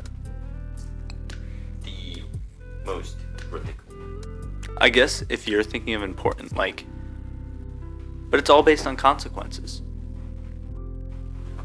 Another paradigm. But let me just finish my thought. Like, the most critical. Like, I much prefer the opinionated or subjective view. The word priority, like, it's a priority for me to go see my friends. Doesn't mean it's important in general. Mm-hmm. That's a priority. It's important to eat, or you will die. It's important to drink water, or you will die. I don't know. It's the word important just feels more global. Like it's said like that, or should be considered more global. So everybody's importance should be the exact same. No. Yeah, maybe. Why not? So there should be a list of a 1,000 things that are important. Yeah. I think they're still subjective. But it may be important to you to eat. If you don't, you die. That's horrible. But it may not be important to somebody else. To eat? Yeah. You have to eat. Okay. Someone's suffering in pain. They don't want to eat anymore. It's not important to them. They don't care. It's not a priority for them. It's important for them. It's important for their bodies. It's highly important to their cells, to their microorganisms. But not to themselves. Who is them? It's not important to them. It's not important to the person. What makes up the person? Yeah, the organisms in the cells, but his mind and... Yeah, it's a part of his mind too. Mind doesn't think that. Mind can be delusional. I don't know. I think that importance is a subjective matter. Yeah. And it's based on... I'm saying it just feels a little global. Like importance. The word important seems like it should be more global. Yeah. I guess I see where you're coming. You're saying that the word itself sounds like it should be universal and be used for the same things. That's what I'm saying. Priorities. Substituting the word important with priority. Feels better. Like it's something like grit. Budget one. Priority. And urgent. Yeah. One or two. not a priority. I mean, priority knowledge. But they're all priorities. All 4 quadrants. Priorities. Why? Your priority, Fortnite. Your priority, YouTube. Not important, not urgent. It's not a priority, though. It is. Are you taking time out of your... priority. Are you taking time out of your day to do it?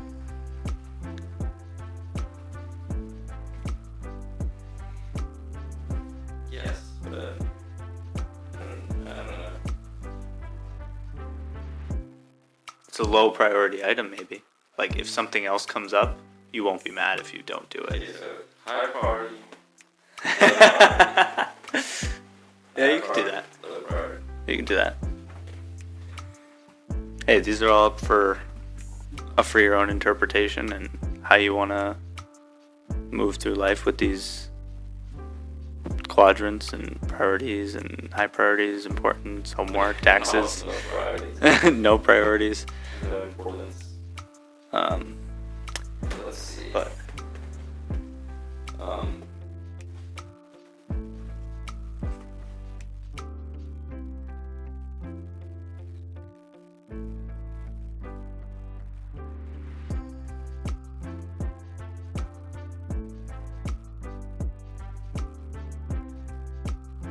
yeah. But overall, I highly recommend the 7 Habits of Highly Effective People, Stephen Covey. Great book. A great listen on Spotify. Go check it out if you have premium. If you can get the book and afford the book, it's probably worth getting the book. It does have a lot of sketches. Yeah, there are a lot of diagrams and sketches and Ideas, concepts.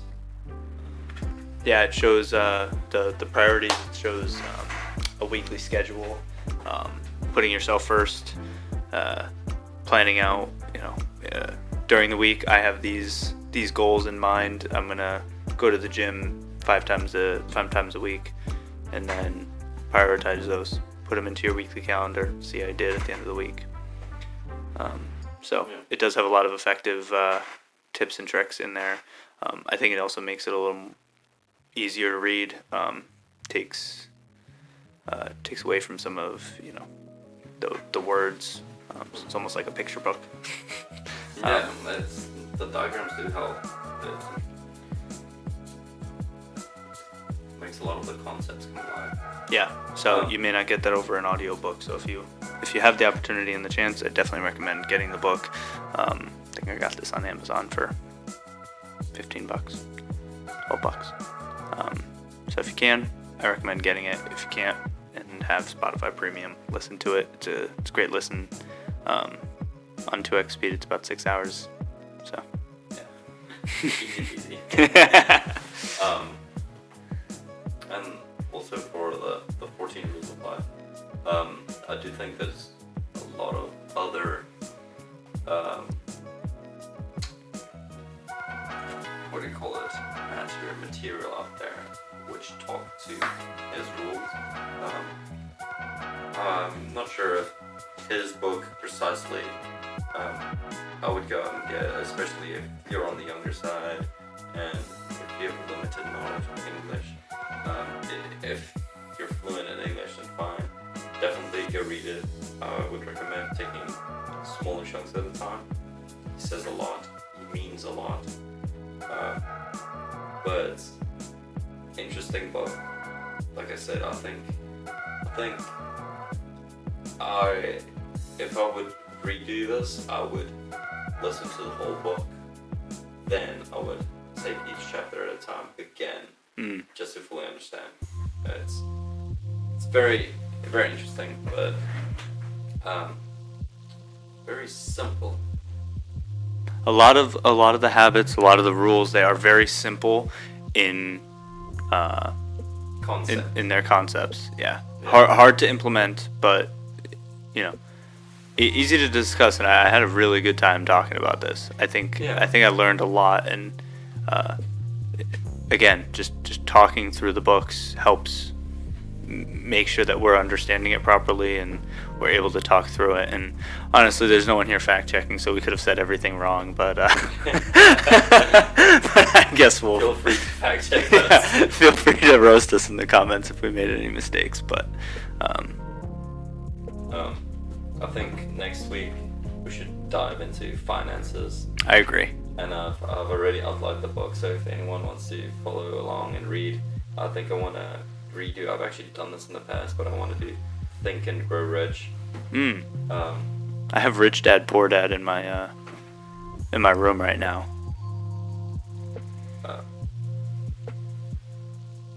Yeah. Did you have a book in mind? Napoleon Hill, Think and Grow Rich. Sorry, I just wanted that author. I think we're gonna head on like finances and things in the next podcast. But for habits of highly effective people and the rules of life, it was interesting just from a general perspective to see how both people kind of wrote about things you should do to live your life better or easier. Just different views of it, obviously. I think I would love to read this book, but interesting to see kind of how different they actually take. Yeah, they are different. There are quite some differences in between them. But yeah, I don't know. Yeah. No, I think this was great. This is a great first podcast episode, and go out and check out these books. Not sponsored, but go grab some holiday cranberry candles. It helps your brain function better. Don't fact check that; it's false. But anything else, Yvonne? No. Up to the next one. All right. Let's go talk about some finances. Alright, blur those lines. Hey, blur the lines.